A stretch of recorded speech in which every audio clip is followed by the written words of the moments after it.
screen up and down like this, that means that you, my friends, are watching this through a phone. You're watching this through my phone, rather. And I know it might look a little grim and whatever like that, but I'm telling you now, I'm doing this with the best I can give you right now until I come up with another format or idea that I can give you and how I can make this look a little different. But for some reason, YouTube doesn't allow it to be done that way. So I'm getting ready to go live with my real peeps that actually will be viewing me from the internet too. What is going on with you good folks? Hope you guys are all doing well. Welcome to the channel. I'm looking straight at the camera and not moving the computer screen. I am listening and looking. Listening. Wow, wow, wow. I am looking at you guys through and from my studio. So again, if you're viewing this through if you clicked on the thumbnail that said, JD Vance versus Walz, and then like on the thumbnail, it says, via mobile. If you clicked on that thumbnail, you're watching this through my phone. If you guys are in here right now and, like our pal, I can see your comment right there. We got Miranda Hawley. We also have Nene62. We have Kelly P in the house. And I see that Wild Child says hello from North Alabama that's viewing this from the telephone. We got Anthony Capuccia says, just remember, if your state has early voting, then vote early because you never know what could happen. I hear what you're saying, Anthony, but I think I'm going to vote the day of. I think I'm going to vote the day of. Who else we have in the house? We have Patricia Madden in the house. And we got Mary Gunn in the house.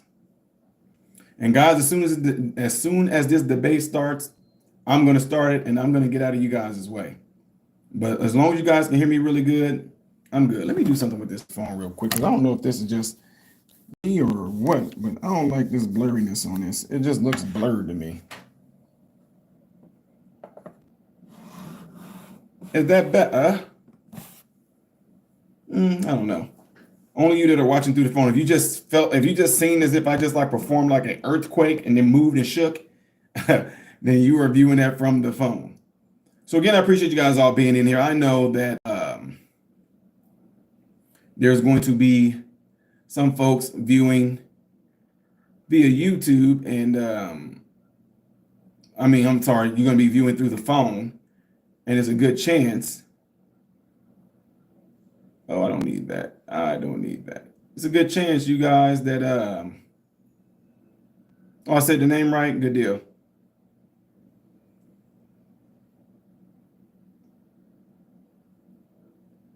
Okay, there we go. Got this one going.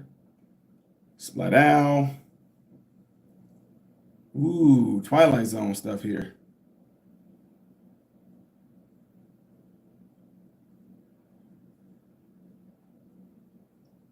Let me do something here. Let me get this out the way while I do this. So I appreciate you guys all being here. Make sure you hit the like button, ladies and gentlemen, if you haven't done it already. Good evening from New Jersey. Unfortunately, a blue state. Hope we can change that tonight. Woo, that's going to be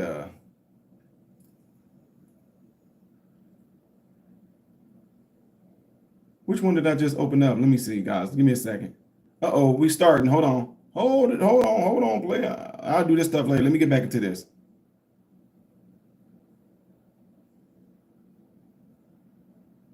In 20 states. CBS News polling shows this remains a race either presidential candidate could win. The CBS News vice presidential debate starts now. Fight for every single vote, and we're going to take this country back. And we are ready to continue to build the future together. We're going to turn this whole country red with President Donald J. Trump. Here we go. You know what's at the end of this little journey? Kamala Harris as the next president of the United States. Let's hope not. This is a CBS News special. And I'm going to disappear. CBS News headquarters in New York. America decides the vice presidential debate. Good evening, I'm Nora O'Donnell, and thank you for joining us for tonight's CBS News Vice Presidential Debate. We want to welcome our viewers on CBS, on other networks here in the U.S. and around the world. We have a consequential night ahead, and our focus is the issues that matter to you, the voter. Let's introduce the candidates. Minnesota's Democratic Governor Tim Walz and Ohio's Republican Senator J.D. Vance are meeting for the first time. I'm Margaret Brennan. In order to have a thoughtful and civil debate, these are the rules that both campaigns have agreed to. Questions will be directed at one candidate, who will have 2 minutes to respond. The other candidate will be allowed 2 minutes for rebuttal.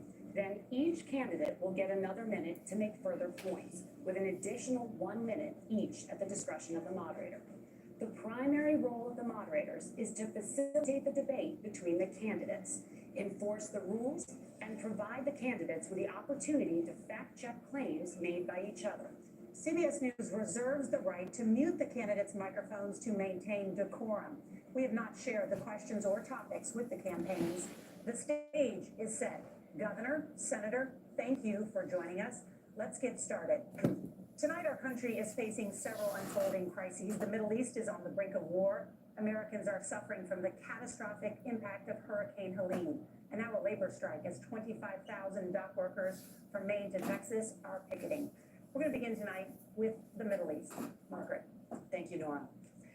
Earlier today, Iran launched its largest attack yet on Israel, but that attack failed, thanks to joint U.S. and Israeli defensive action.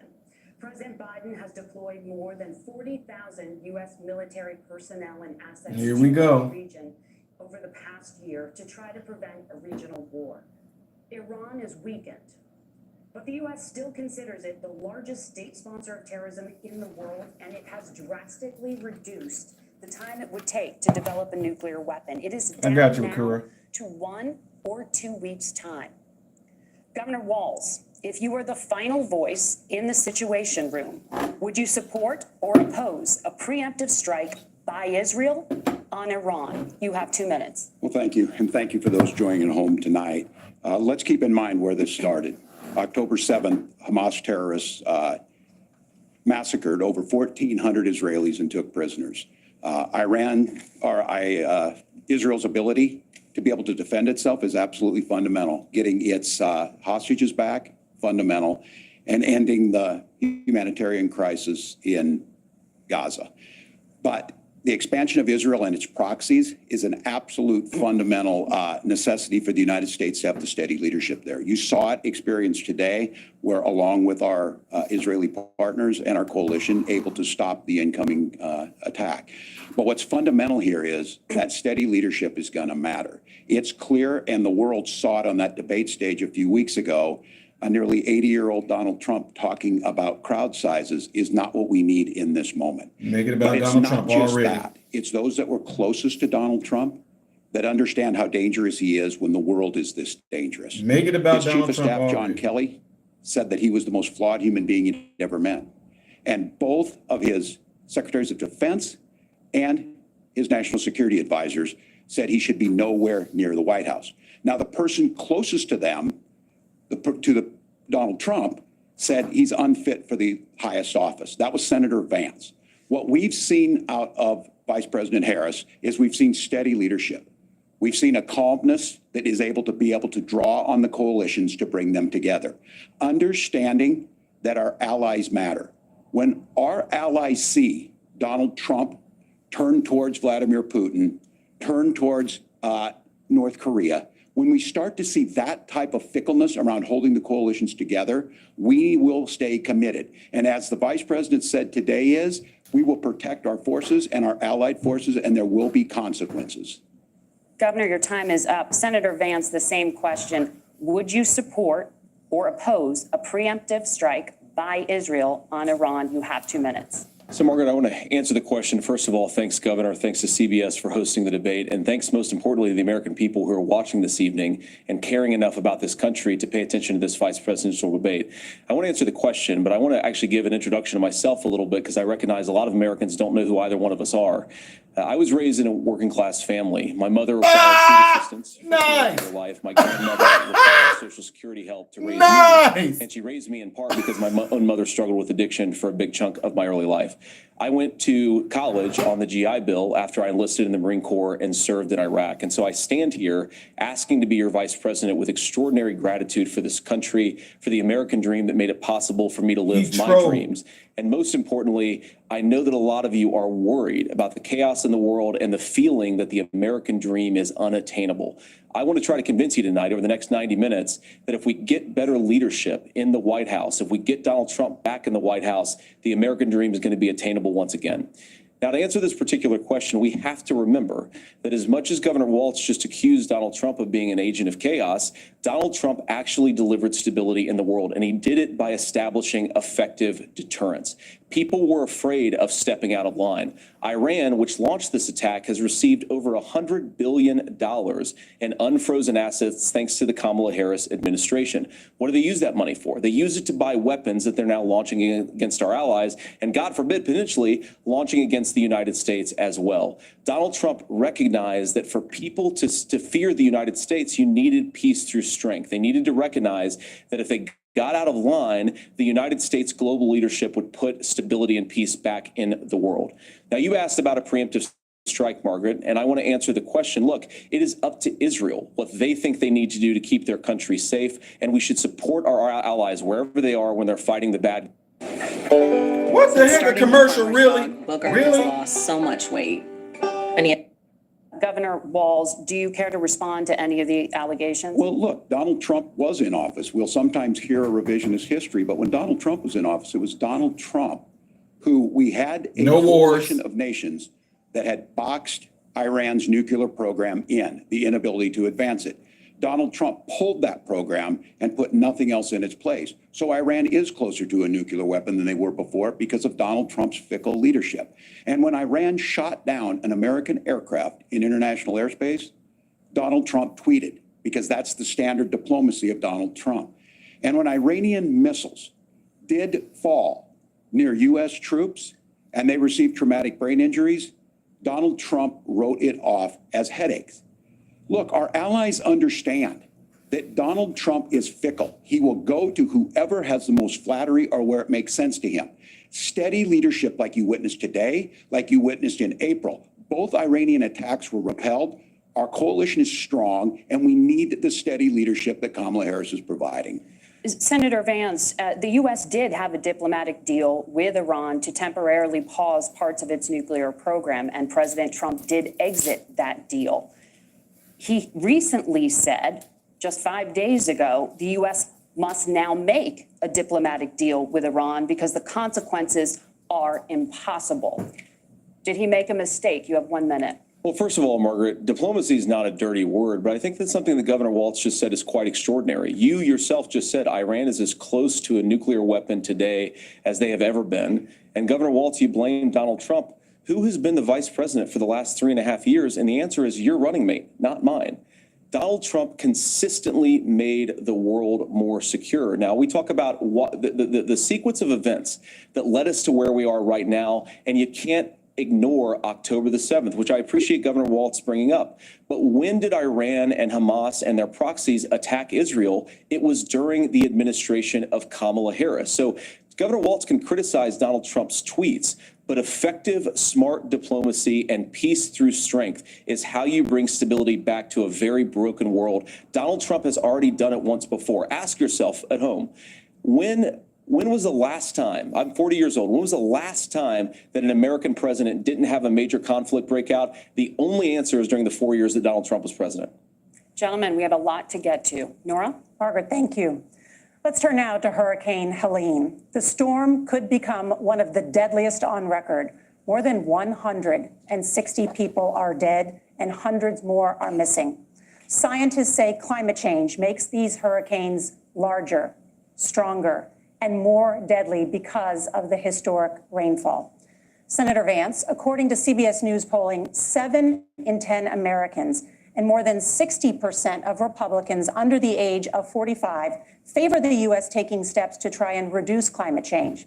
Senator, what responsibility would the Trump administration have to try and reduce the impact of climate change I'll give you 2 minutes. Sure. So first of all, let's start with the hurricane because it's an unbelievable, unspeakable human tragedy. I just saw today actually a photograph of two grandparents on a roof with a 6-year-old child, and it was the last photograph ever taken of them because the roof collapsed and those innocent people lost their lives. And I'm sure Governor Walz joins me in saying our hearts go out to those innocent people, our prayers go out to them, and we want as robust and aggressive as a federal response as we can get to save as many lives as possible, and then of course afterwards to help the people in those communities rebuild. I mean, these are communities that I love. Some of them I know very personally in Appalachia, all across the Southeast. They need their government to do their job. And I commit that when Donald Trump is president again, the government will put the citizens of this country first when they suffer from a disaster.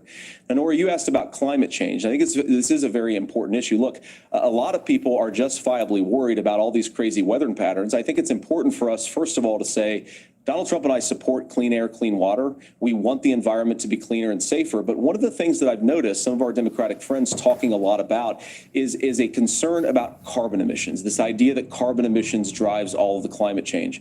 Well, let's just say that's true, just for the sake of argument, so we're not arguing about weird science. Let's just say that's true. Well, if you believe that, what would you want to do? The answer is that you'd want to reshore as much American manufacturing as possible, and you'd want to produce as much energy as possible in the United States of America because we're the cleanest economy in the entire world. What have Kamala Harris's policies actually led to? More energy production in China, more manufacturing overseas, more doing business in some of the dirtiest parts of the entire world. And when I say that, I mean the amount of carbon emissions they're doing per unit of economic output. So if we actually care about getting cleaner air and cleaner water, the best thing to do is to double down and invest in American workers and the American people. And unfortunately, Kamala Harris has done exactly the opposite. Governor Walz, you have 2 minutes to respond. Well, we got close to an agreement because all those things are happening. Look, first of all, it is a horrific tragedy with this hurricane. And my heart goes out to the folks that are down there in contact with the governors. I serve as co-chair of the Council of Governors as we work together on these emergency managements. Governors know no partisanship. They work together. So all of the governors and the emergency responders are on the ground. Those happen on the front end. The federal government comes in, makes sure they're there so that we recover, but we're still in that phase where we need to make sure that they're staying there, staying focused. Now, look, coming back to the climate change issue, there's no doubt this thing roared onto the scene faster and stronger than anything we've seen. Senator Vance has said that there's a climate problem in the past. Donald Trump called it a hoax and then joked that these things would make more beachfront property to be able to invest in. What we've seen out of the Harris administration now, the Biden-Harris administration, is we've seen this investment. We've seen massive investments, the biggest in global history that we've seen in the Inflation Reduction Act, has created jobs all across the country. 2,000 in Jeffersonville, Ohio, taking the EV technology that we invented and making it here. 200,000 jobs across the country. The largest solar manufacturing plant in North America sits in Minnesota. But my farmers know climate change is real. They've seen 500-year droughts, 500-year floods back to back. But what they're doing is adapting, and this has allowed them to tell me, look, I harvest corn, I harvest soybean, and I harvest wind. We are producing more natural gas and more oil at any time than we ever have. We're also producing more clean energy. So the solution for us is to continue to move forward, that climate change is real. Reducing our impact is absolutely critical, but this is not a false choice. You can do that at the same time you're creating the jobs that we're seeing all across the country. That's exactly what this administration has done. We are seeing us becoming an energy superpower for the future, not just the current. And that's what absolutely makes sense. And then we start thinking about how do we mitigate these disasters. Thank you. Senator, I want to give you an opportunity to respond there. The governor mentioned that President Trump has called climate change a hoax. Do you agree?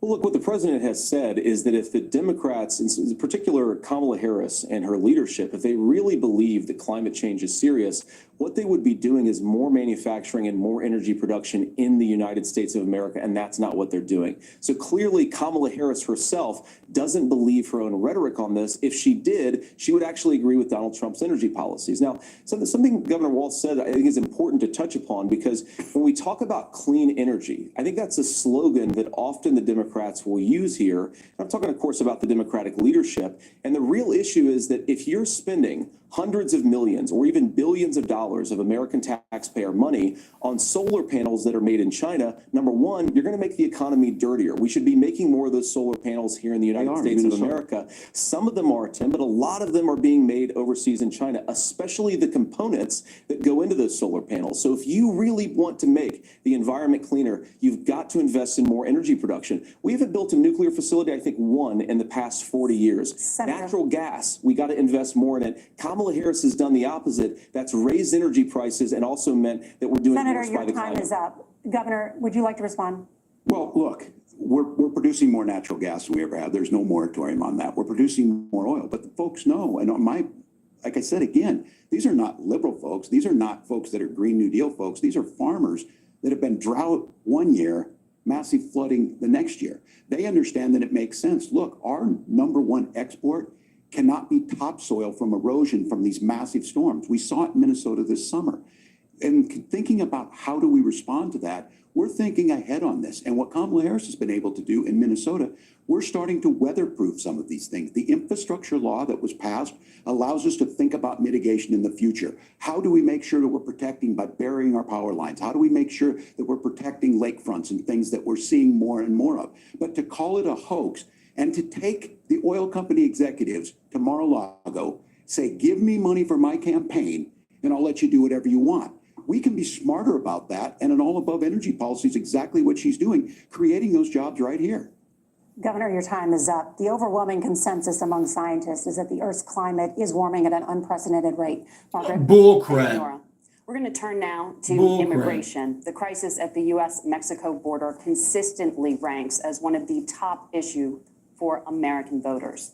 Senator Vance, your campaign is pledging to carry out the largest mass deportation plan in American history and to use the U.S. military to do so. Could you be more specific about exactly how this will work? For example, would you deport parents who have entered the U.S. illegally Yes. and separate them from any of their children Yes. who were born on U.S. soil? You have 2 minutes. So first of all, Margaret, before we talk about deportations, we have to stop the bleeding. We have a historic immigration crisis because Kamala Harris started and said that she wanted to undo all of Donald Trump's border policies.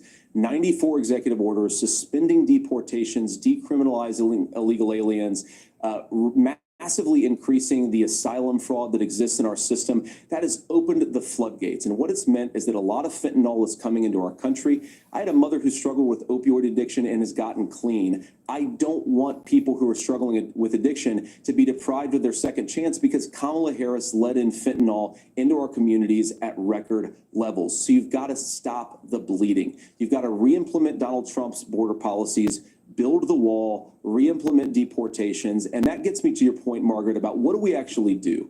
So we've got 25 million illegal aliens who are here in the country. What do we do with them? I think the first thing that we do is we start with the criminal migrants. About 1 million of those people have committed some form of crime in addition to crossing the border illegally. I think you start with deportations on those folks.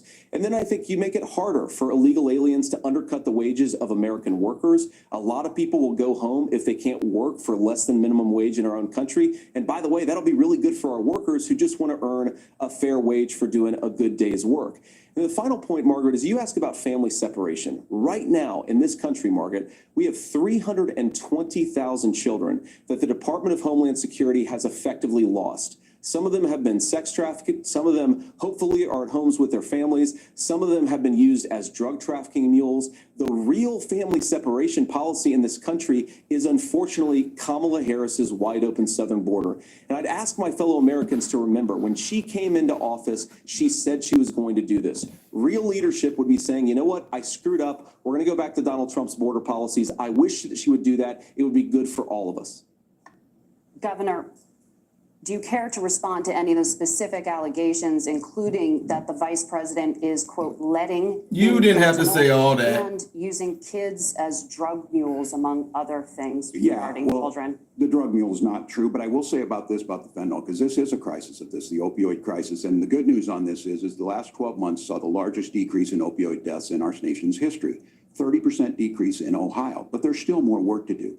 But let's go back to this on immigration. Kamala Harris was the Attorney General of the largest state and a border state in California. She's the only person in this race who prosecuted transnational gangs for human trafficking and drug interventions. But look, we all want to solve this. Most of us want to solve this, and that is the United States Congress. That's the Border Patrol agents. That's the Chamber of Commerce. That's most Americans out here. That's why we had the fairest and the toughest bill on immigration that this nation's seen. It was crafted by a conservative senator from Oklahoma, James Lankford. I know him, he's super conservative, but he's a man of principle, wants to get it done. Democrats and Republicans worked on this piece of legislation. The Border Patrol said, this is what we need in here. These are the experts. And the Chamber of Commerce and the Wall Street Journal said, pass this thing. Kamala Harris helped get there. 1,500 new border agents, detection for drugs, DOJ money to speed up these the adjudications on this, just what America wants. But as soon as I was getting ready to pass and actually tackle this, Donald Trump said no, told them to vote against it because it gives him a campaign issue. It gives him to, what would Donald Trump talk about if we actually did some of these things? And they need to be done by the legislature. You can't just do this through the executive branch. So look, we have the options to do this. Donald Trump had 4 years. He had 4 years to do this. And he promised you, America, how easy it would be. I'll build you a big, beautiful wall, and Mexico will pay for it. Less than 2% of that wall got built, and Mexico didn't pay a dime. But here we are again, 9 years after he came down that escalator, dehumanizing people and telling them what he was going to do. As far as the deportation plan, at one point, Senator Vance said it was so unworkable to be laughable. So that's where we're at. Pass the bill, she'll sign it. Governor, your time is up. Senator, the question was, will you separate parents from their children, even if their kids are U.S. citizens? You have 1 minute. Margaret, my point is that we already have massive child separations thanks to Kamala Harris's open border. And I didn't accuse Kamala Harris of inviting drug mules. I said that she enabled the Mexican drug cartels to operate freely in this country. And we know that they use children as drug mules, and it is a disgrace, and it has to stop. Look, I think what Tim said just doesn't pass the smell test. For 3 years, Kamala Harris went out bragging that she was going to undo Donald Trump's border policy. She did exactly that. We had a record number of illegal crossings. We had a record number of fentanyl coming into our country. And now that she's running for president, or a few months before, she says that somehow she got religion and cared a lot about a piece of legislation. The only thing that she did when she became the vice president, when she became the appointed border czar, was to undo 94 Donald Trump executive actions that opened the border. This problem is leading to massive problems in the United States of America. Parents who can't afford health care, schools that are overwhelmed. It's got to stop, and it will when Donald Trump is president. Senator, again. your time is up. Governor, what about our CBS News polling, which does show that a majority of Americans, more than 50%, support mass deportations? Look, we fix this issue with a bill that is necessary, but the issue on this is what happens when you don't want to solve it. You demonize it. And we saw this, and Senator Vance, and it surprises me on this, talking about and saying, I will create stories to bring attention to this. That vilified a large number of people who were here legally in the community of Springfield. The Republican governor said, it's not true, don't do it. There's consequences for this. There's consequences. We could come together. Senator Lankford did it. We could come together and solve this if we didn't let Donald Trump continue to make it an issue. And the consequences in Springfield were the governor had to send state law enforcement to escort kindergartners to school. I believe Senator Vance wants to solve this, but by standing with Donald Trump and not working together to find a solution, it becomes a talking point. And when it becomes a talking point like this, we dehumanize and villainize other human beings. Tim, Governor, your time is up. Senator, I'll give you 1 minute, but let me just ask you the question first. The governor has made the point, and I think as a sitting lawmaker, you know that Congress controls the purse strings and any funding. So you have said repeatedly that Donald Trump would, through executive action, solve this. Do you disagree that Congress controls the purse strings and would need to support many of the changes that you would actually want to implement? You have 1 minute. Look, Margaret, first of all, the gross majority of what we need to do at the southern border is just empowering law enforcement to do their job. I've been to the southern border more than our borders are. Kamala Harris has been, and it's actually heartbreaking because the Border Patrol agents, they just want to be empowered to do their job. Of course, additional resources would help, but most of this is about the president and the vice president empowering our law enforcement to say, if you try to come across the border illegally, you've got to stay in Mexico, you've got to go back through proper channels. Now, Governor Walz brought up the community of Springfield, and he's very worried about the things that I've said in Springfield. Look, in Springfield, Ohio, and in communities all across this country, you've got schools that are overwhelmed. You've got hospitals that are overwhelmed. You've got housing that is totally unaffordable because we brought in millions of illegal immigrants to compete with Americans for scarce homes. The people that I'm most worried about in Springfield, Ohio, are the American citizens who have had their lives destroyed by Kamala Harris's open border. It is a disgrace, Tim. And I actually think, I agree with you. I think you want to solve this problem, but I don't think that Kamala Harris does. Senator, your time is up. Governor, you have 1 minute to respond. Yeah, well, it is law enforcement that asked for the bill. They helped craft it. They're the ones that supported it. That's because they know we need to do this. Look, this issue of continuing to bring this up, of not dealing with it, of blaming migrants for everything. On housing, we could talk a little bit about Wall Street speculators buying up housing and making them less affordable, but it becomes a blame. Look, this bill also gives the money necessary to adjudicate. I agree, it should not take 7 years for an asylum claim to be done. This bill gets it done in 90 days. Then you start to make a difference in this, and you start to adhere to what we know, American principles. I don't talk about my faith a lot, but Matthew 25:40 talks about, to the least amongst us, you do unto me. I think that's true of most Americans. They simply want order to it. This bill does it. It's funded. It's supported by the people who do it. And it lets us keep our dignity about how we treat other people.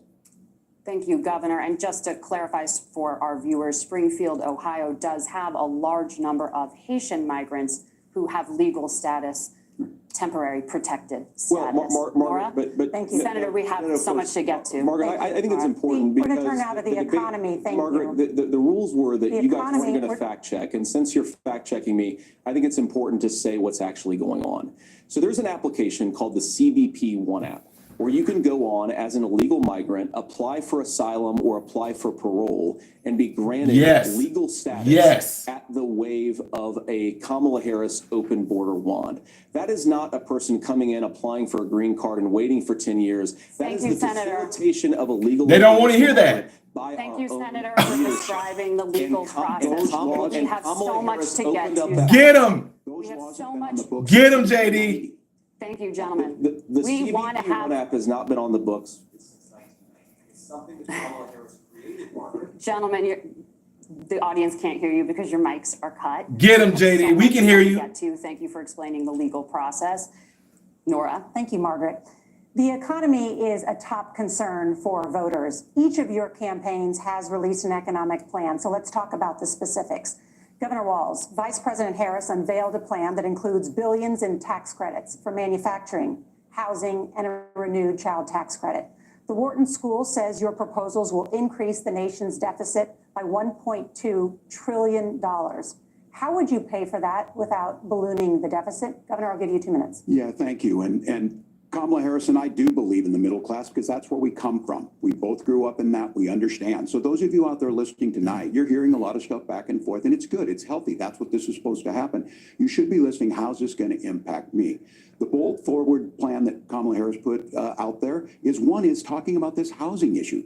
The one thing is there's 3 million new houses proposed under this plan with down payment assistance on the front end to get you in a house. A house is much more than just an asset to be traded somewhere. It's foundational to where you're at. And then making sure that the things you buy every day, whether they be prescription drugs or other things, that there's fairness in that. Look, the $35 insulin is a good thing, but it costs $5 to make insulin. They were charging $800 before this law went into effect.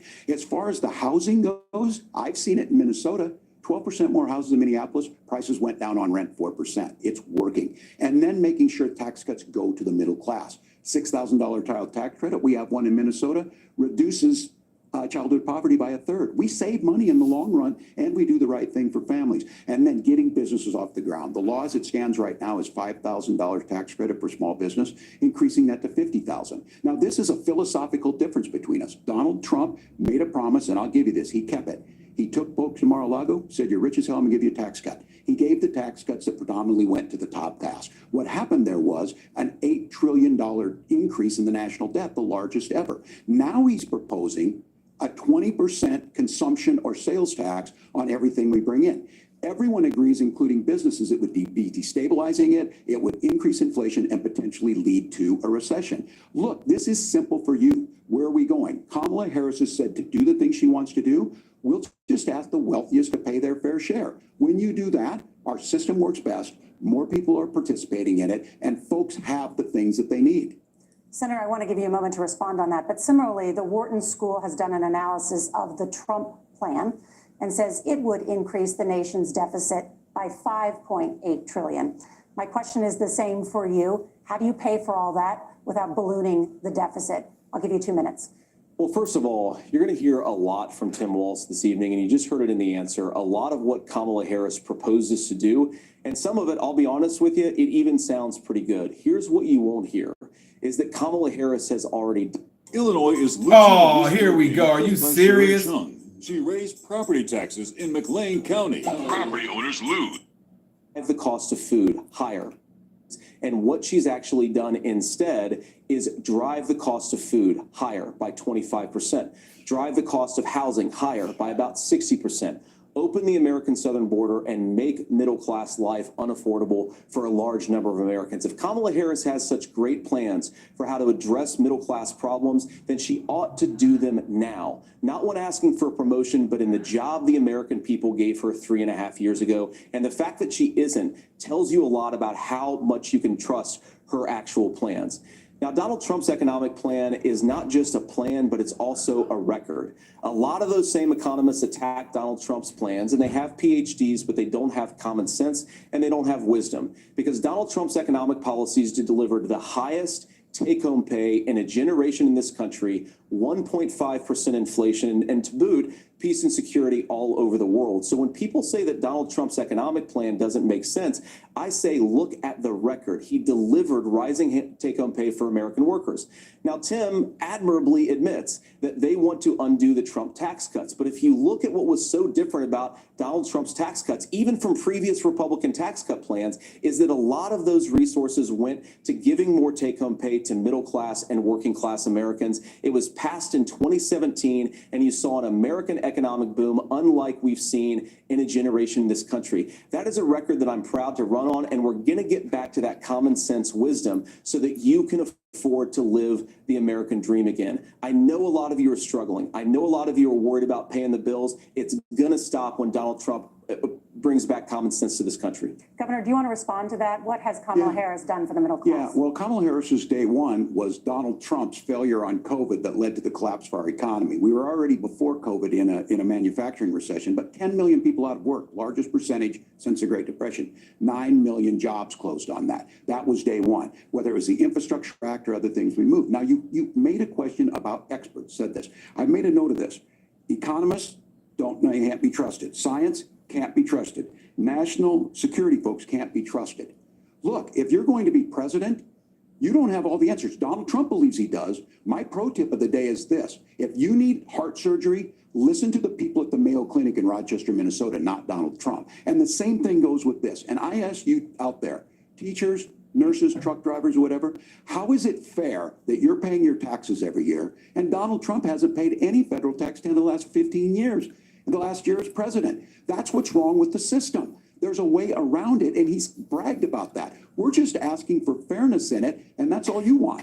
Illegals are staying here for free. You say trust the experts. Illegals are staying. What taxes are they paying? Experts for 40 years said that if we shipped our manufacturing base off to China, we'd get cheaper goods. They lied about that. They said if we shipped our industrial base off to other countries, to Mexico and elsewhere, it would make the middle class stronger. They were wrong about that. They were wrong about the idea that if we made America less self-reliant, less productive in our own nation, that it would somehow make us better off, and they were wrong about it. And for the first time in a generation, Donald Trump had the wisdom and the courage to say to that bipartisan consensus, we're not doing it anymore. We're bringing American manufacturing back. We're unleashing American energy. We're going to make more of our own stuff. And this isn't just an economic issue. And I've got 3 beautiful little kids at home, 7, 4, and 2, and I love them very much, and I hope they're in bed right now.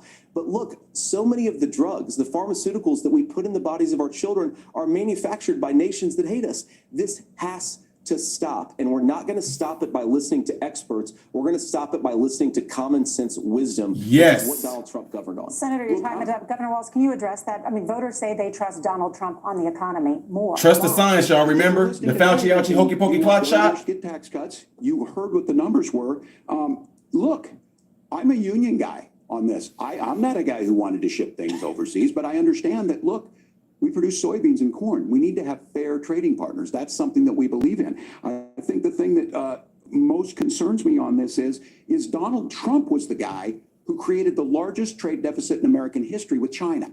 So the rhetoric is good. Much of what the senator said right there, I'm in agreement with him on this. I watched it happen too. I watched it to my communities, and we talked about that.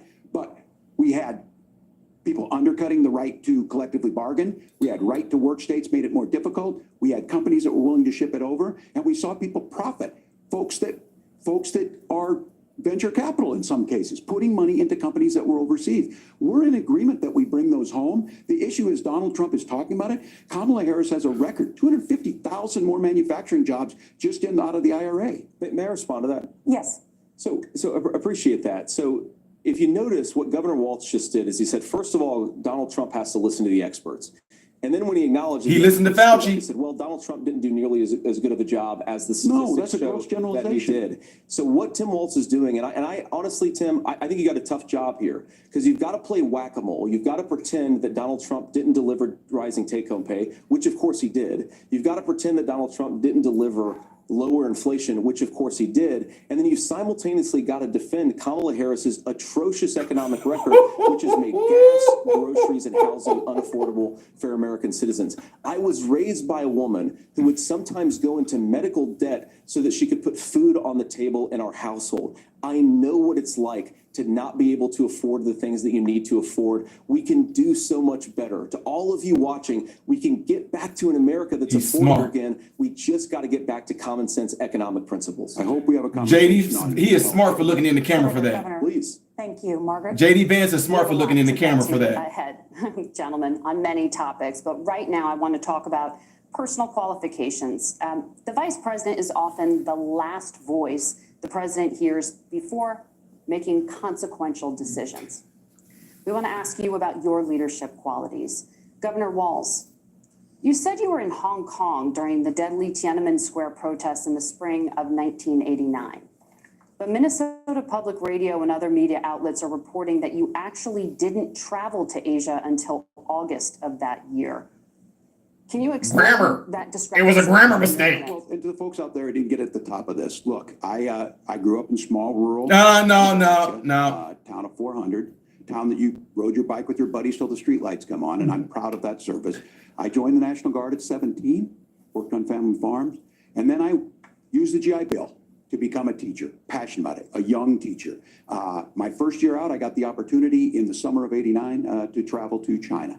35 years ago, be able to do that. I came back home and then started a program to take young people there. We would take basketball teams, we would take baseball teams, we would take... Bro, shut up. Answer the question. You not... The issue for that was to try and... Oh, JD Vance, get him. My community knows who I am. They saw where I was at. You didn't answer it. Look, I will be the first to tell you, I have poured my heart into my community. I've tried to do the best I can, but I've not been perfect. And I'm a knucklehead at times, but it's always been about that. Those same people elected me to Congress for 12 years. And in Congress, I was one of the most bipartisan people. Bro, who cares? We're not talking about that right now. See what I'm saying? Oh, my God. And then the people of Minnesota were able to elect I'm not going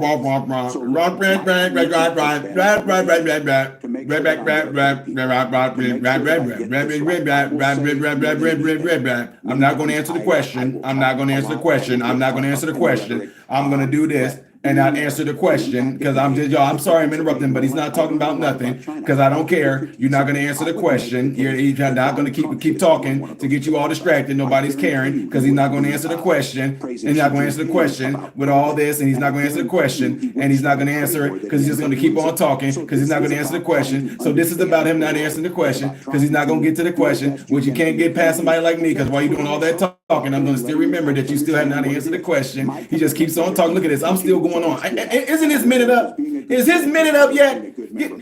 Sir,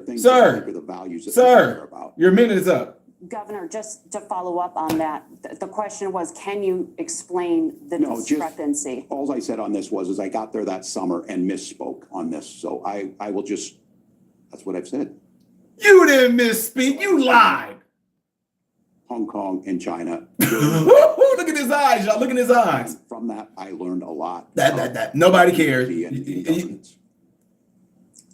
didn't answer the question. Get him, JD. Senator Vance, in 2016, you called your running mate Donald Trump unfit for the nation's. Now watch how JD answers this. You said he could be America's Hitler.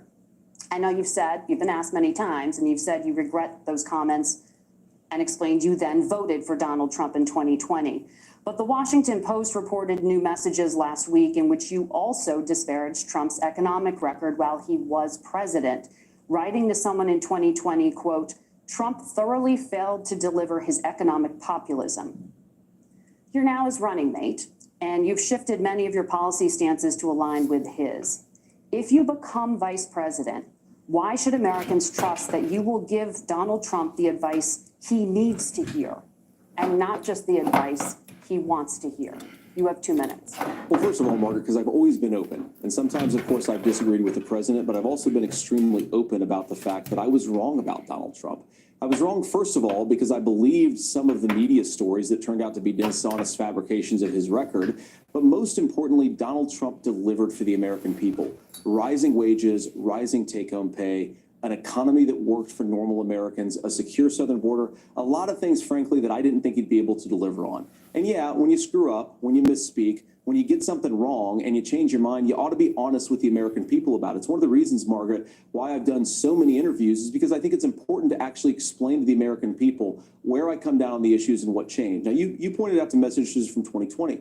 Margaret, I've been extremely consistent that I think there were a lot of things that we could have done better in the Trump administration the first round if Congress was doing its job. I strongly believe, and I've been a United States Senator, that Congress is not just a high-class debating society. It's not just a forum for senators and congressmen to whine about problems. It's a forum to govern. So there were a lot of things on the border, on tariffs, for example, where I think that we could have done so much more if the Republican Congress and the Democrats in Congress had been a little bit better about how they govern the country. They were so obsessed with impeaching Donald Trump, they couldn't actually govern. And I want to talk about this tariff issue in particular, Margaret, because Tim just accused this of being a national sales tax.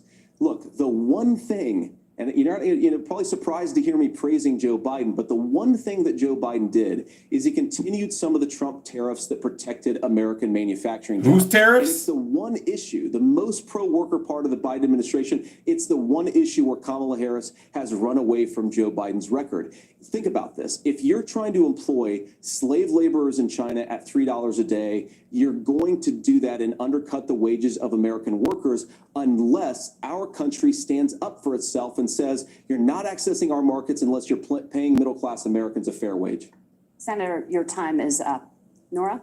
Thank you. Now to the issue of reproductive rights. Here we go. Walz, after Roe versus Wade was overturned, you signed a Roe versus Wade is just Roe v. Wade. Minnesota, one of the least restrictive states in the nation when it comes to abortion. Roe versus Wade. Trump said in the last debate that you believe abortion, quote, in the 9th month is absolutely fine. Yes or no? Is that what you support? I'll give you 2 minutes. That's not what the bill says, but look. No, she said that's what you support. The issue is what's on See, everyone's mind. fact check him. Donald Trump put this all into motion. That's not what she asked him. That he put the judges in. Man, listen, look how they let him get away with that. Sir, sorry, I'm sorry. Yes or no? I'm just asking you. I'm not saying what the bill said. What you said.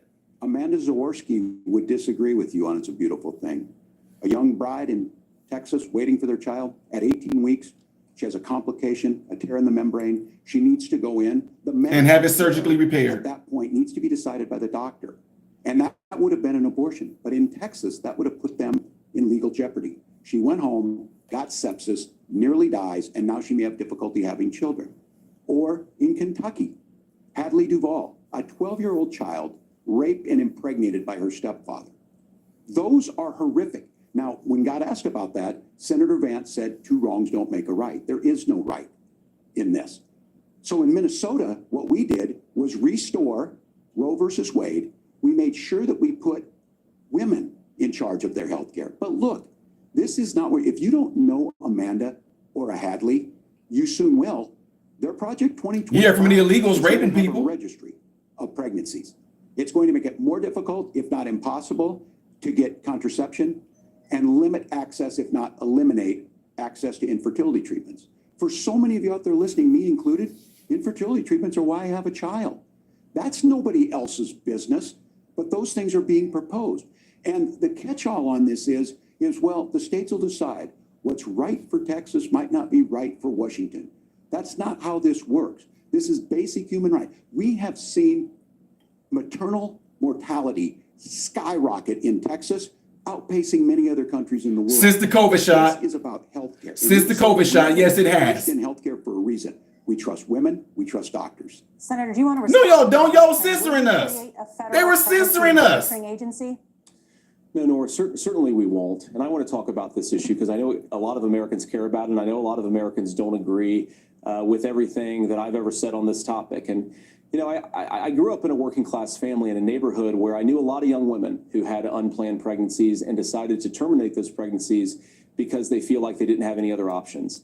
And, you know, one of them is actually very dear to me. And I know she's watching tonight, and I love you.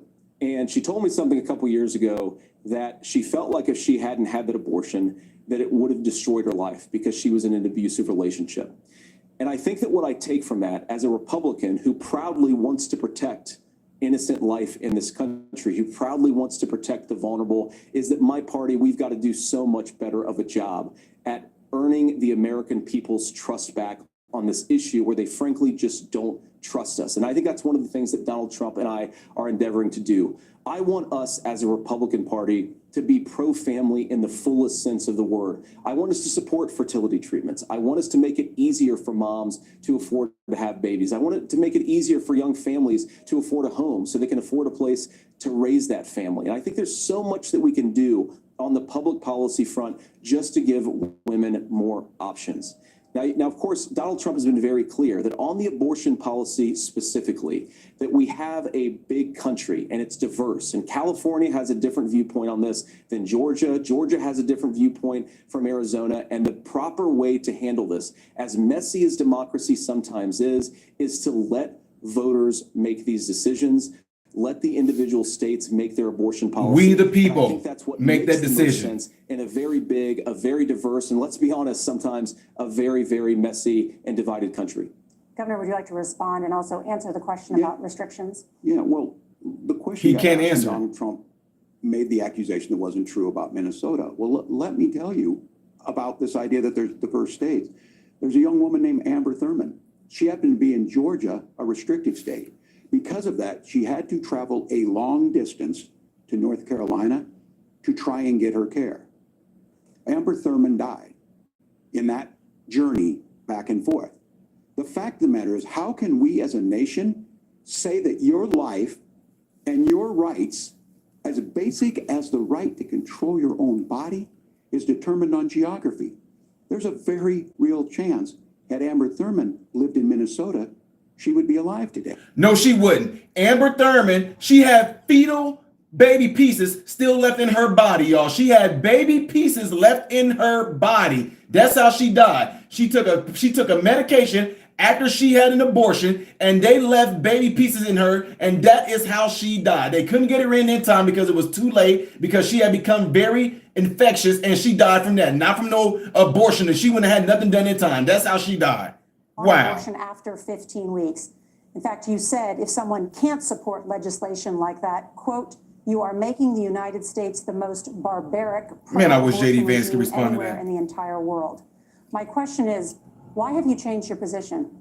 Well, Nora, first of all, I never supported a national ban. I did when I was running for Senate in 2022 talk about setting some minimum national standard. For example, we have a partial birth abortion ban in place in this country at the federal level. I don't think anybody's trying to get rid of that, or at least I hope not, though I know that Democrats have taken a very radical pro-abortion stance. But Nora, one of the things that changed is in the state of Ohio, we had a referendum in 2023, and the people of Ohio voted overwhelmingly, by the way, against my position.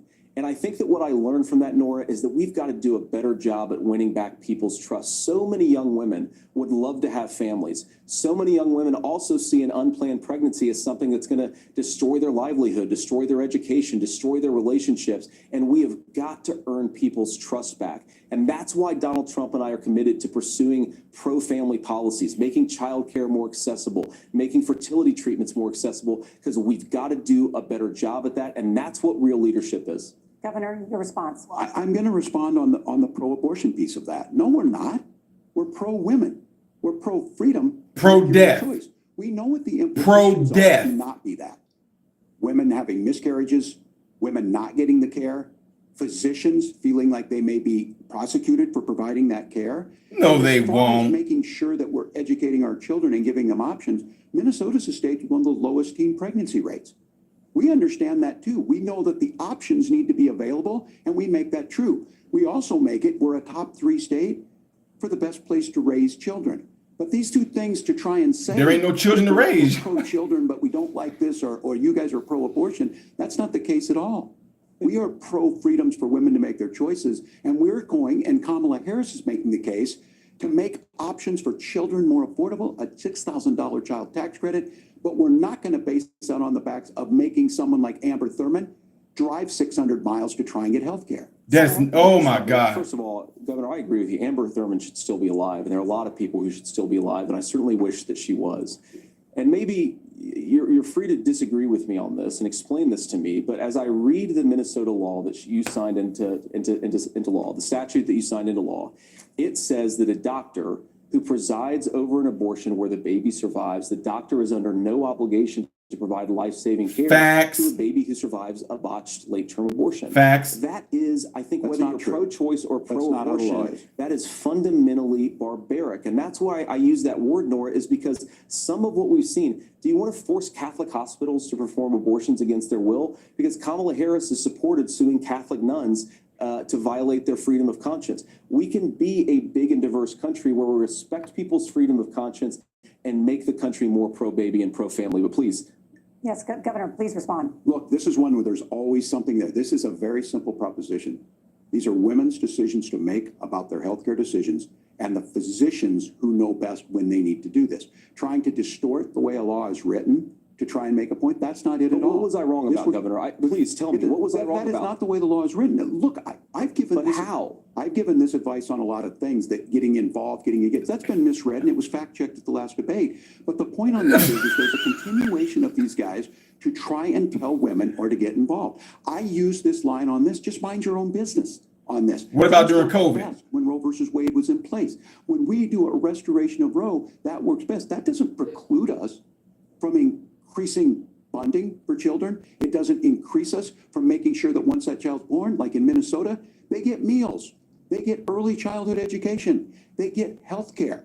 So the hiding behind we're going to do all these other things when you're not proposing them in your budget, Kamala Harris is proposing them. She's proposing all those things to make life easier for families. I asked a specific question, Governor. You gave me a slogan as a response. It's not the case. Yep. It's not Getting. true. That's not what the law says. So they fact-checked it with President Trump.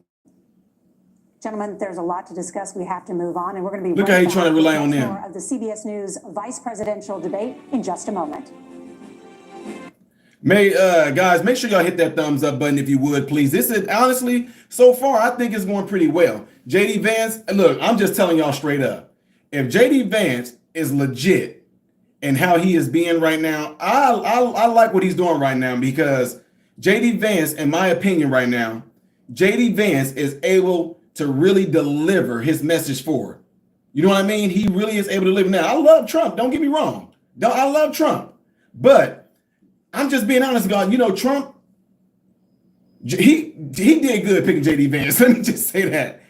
Let me tell y'all something about the girl that they was talking to here named Amber. Amber is a woman who already had the abortion performed. Pieces of the fetus was still left in her.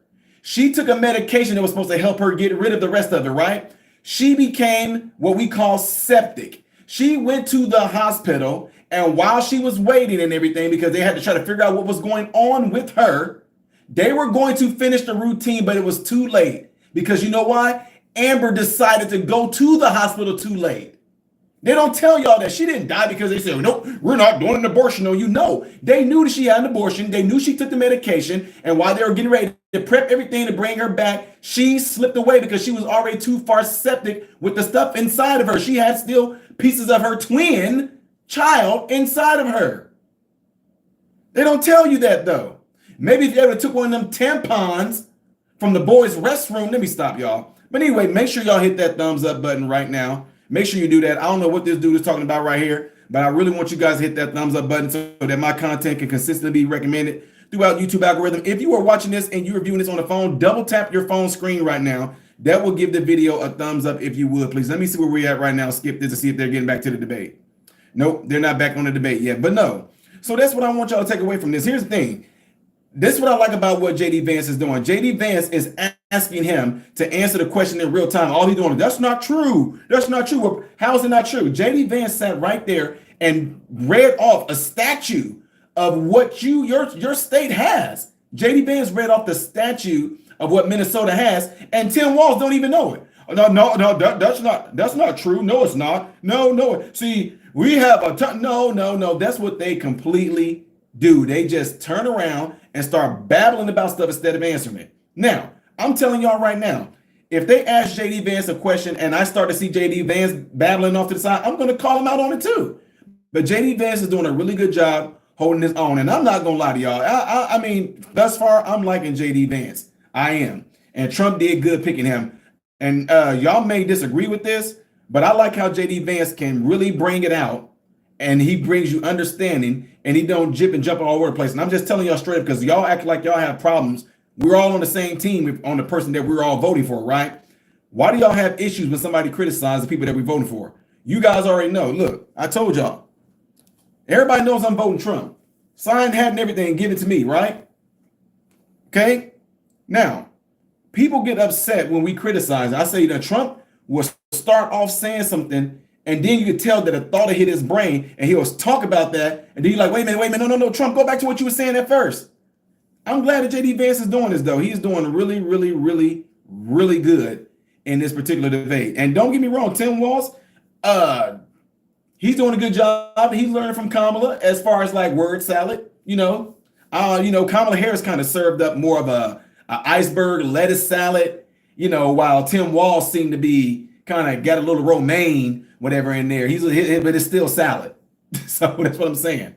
Now, it is kind of cool to see them both agree on what they would like to see in regards to America. And that's what I like to see as well. But on their disagreements, I'm not seeing what Walz is talking about. Welcome back to the CBS News Vice Presidential Debate. We want to turn now to America's gun violence epidemic. The leading cause of death for children and teens in America is by firearms. Senator Vance, you oppose most gun legislation that Democrats claim would curb gun violence. You oppose red flag gun laws and legislation to ban certain semi-automatic rifles, including AR-15s. So let me ask you, earlier this year, for the first time, the parents of a school shooter were convicted of involuntary manslaughter and sentenced to 10 years in prison. Do you think holding parents responsible could curb mass shootings? I'll give you 2 minutes. Yeah, well, Laura, on that particular case, I don't know the full details, but I certainly trust local law enforcement and local authorities to make those decisions. I think in some cases the answer is going to be yes, and in some cases the answer is going to be no. And the details really matter here, of course. For example, if a kid steals a gun, that's going to be different than if a parent hands over a gun knowing that their kid is potentially dangerous. But look, I want to just sort of speak as a father of 3 beautiful little kids, and our oldest is now in 2nd grade. And like a lot of parents, we send our kids to school with such hope and such joy and such pride at their little faces on the first day of school. And we know, unfortunately, that a lot of kids are going to experience this terrible epidemic of gun violence. And of course, our hearts go out to the families that are affected by this terrible stuff. And we do have to do better. And I think that Governor Walz and I actually probably agree that we need to do better on this. The question is just, how do we actually do it? Now, here's something that really bothers me and worries me about this epidemic of violence. The gross majority, close to 90% in some of the statistics I've seen, of the gun violence in this country is committed with illegally obtained firearms. And while we're on that topic, we know that thanks to Kamala Harris's open border, we've seen a massive influx in the number of illegal guns run by the Mexican drug cartel. So that number, the amount of illegal guns in our country is higher today than it was 3.5 years ago.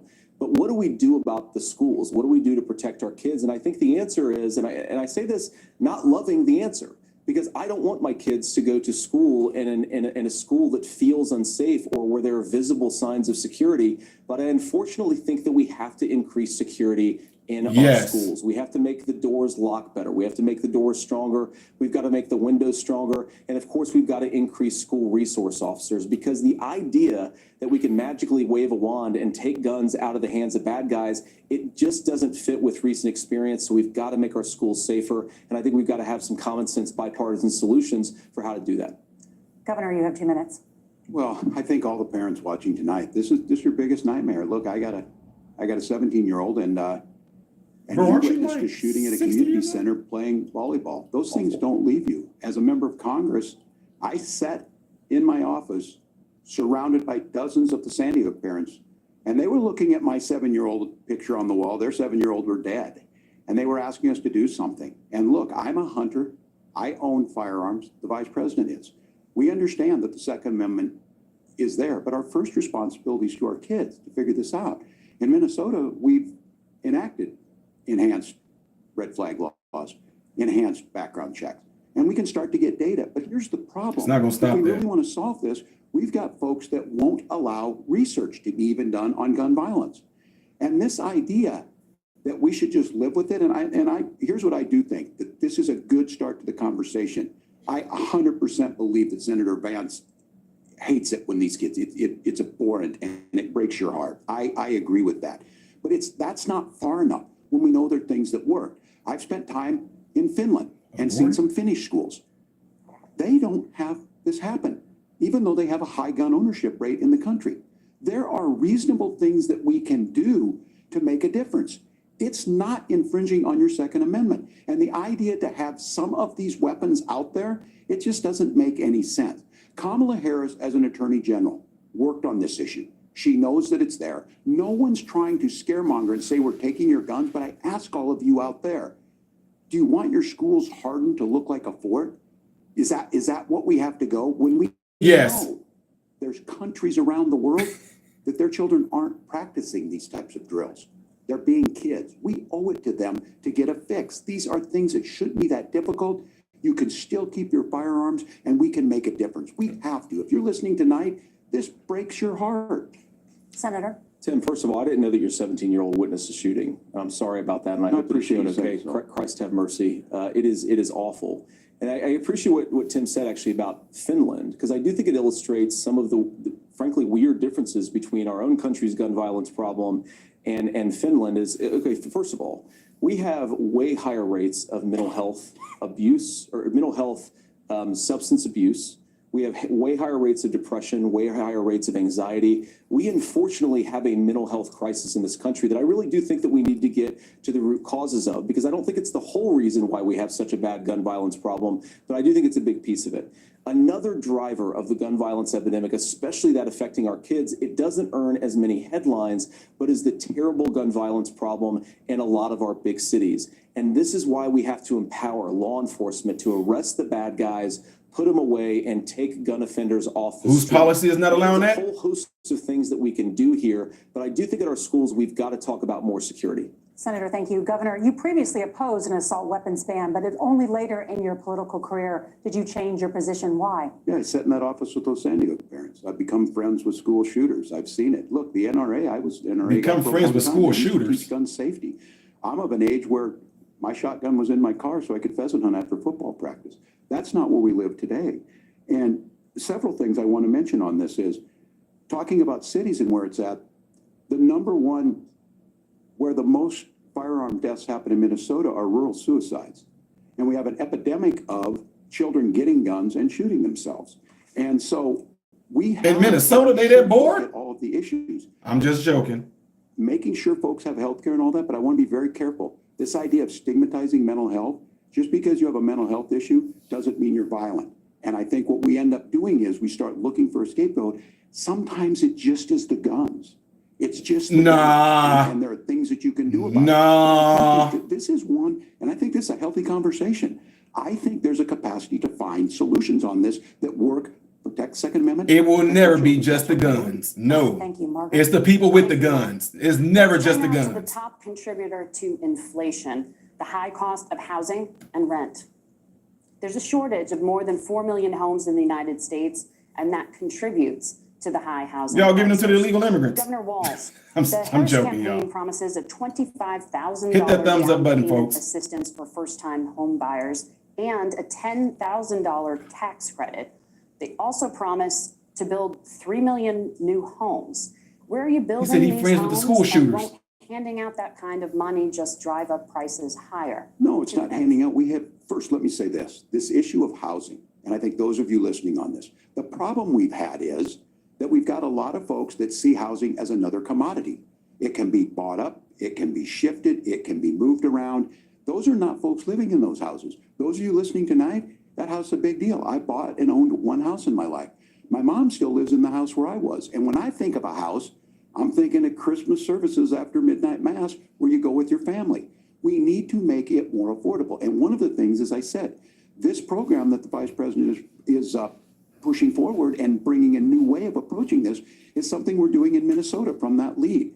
We in the state invested in making sure our housing was the biggest investment that we'd ever made in housing.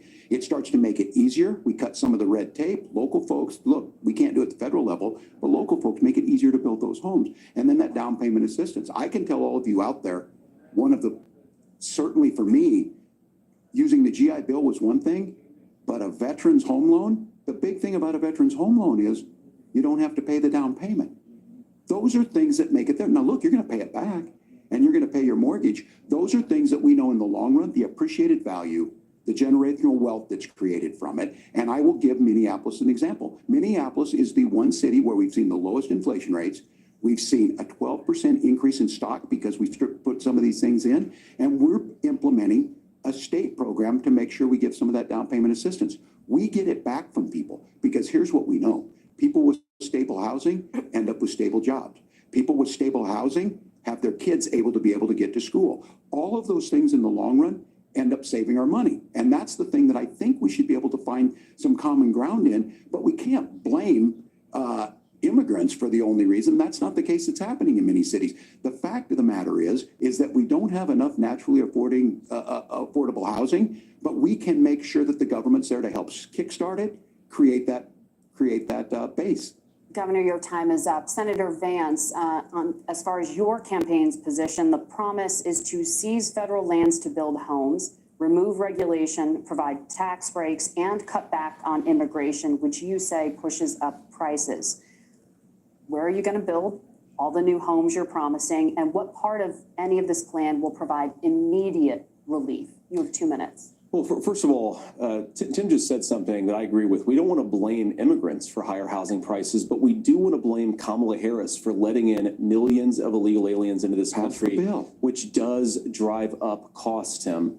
25 million illegal aliens competing with Americans for scarce homes is one of the most significant drivers of home prices in the country. It's why we have massive increases in home prices that have happened right alongside massive increases in illegal alien populations under Kamala Harris's leadership. Now, Tim just mentioned a bunch of ideas. Now, some of those ideas I actually think are halfway decent, and some of them I disagree with. But the most important thing here is Kamala Harris is not running as a newcomer to politics. She is the sitting vice president. If she wants to enact all of these policies to make housing more affordable, I invite her to use the office that the American people already gave her, not sit around and campaign and do nothing while Americans find the American dream of homeownership completely absolutely unaffordable. Now, you asked, Margaret, what would immediately change the equation for American citizens? If you lower energy prices, as Donald Trump says, drill, baby, drill, one of the biggest drivers of housing costs aside from illegal immigration is, think about it. If a truck driver is paying 40% more for diesel, then the lumber he's delivering to the job site to build the house is also going to become a lot more expensive. If we open up American energy, you will get immediate pricing relief for American citizens, not, by the way, just in housing, but in a whole host of other economic goods too. Senator Vance, you still have 23 seconds there. Do you want to answer? Can I have it? Where, yeah. Governor, we will get to you in a moment, but Senator, where are you going to seize the federal lands? Can you clarify? Well, what Donald Trump has said is we have a lot of federal lands that aren't being used for anything. They're not being used for national park. They're not being used, and they could be places where we build a lot of housing. And I do think that we should be opening up building in this country. We have a lot of land that could be used. We have a lot of Americans that need homes. We should be kicking out illegal immigrants who are competing for those homes, and we should be building more homes for the American citizens who deserve to be here. Absolutely. Your time is up. Governor, I do want to let you respond to the allegation that the vice president is letting in Of course, that's not migrants, true. And again, that you it's have the affecting facts. I housing guess we prices. agreed not No, to. quit trying to look at them. You guys have the facts. No, quit trying to use them for help. Blaming and not trying to find. Hold your own I'm nuts, just gonna dude. ask, though, on this question, are we going to drill and build houses in the same federal land? And I think when people hear federal lands, these are really important pieces of land. Now, Minnesota doesn't have a lot of federal lands. I know in the western part of the country we do.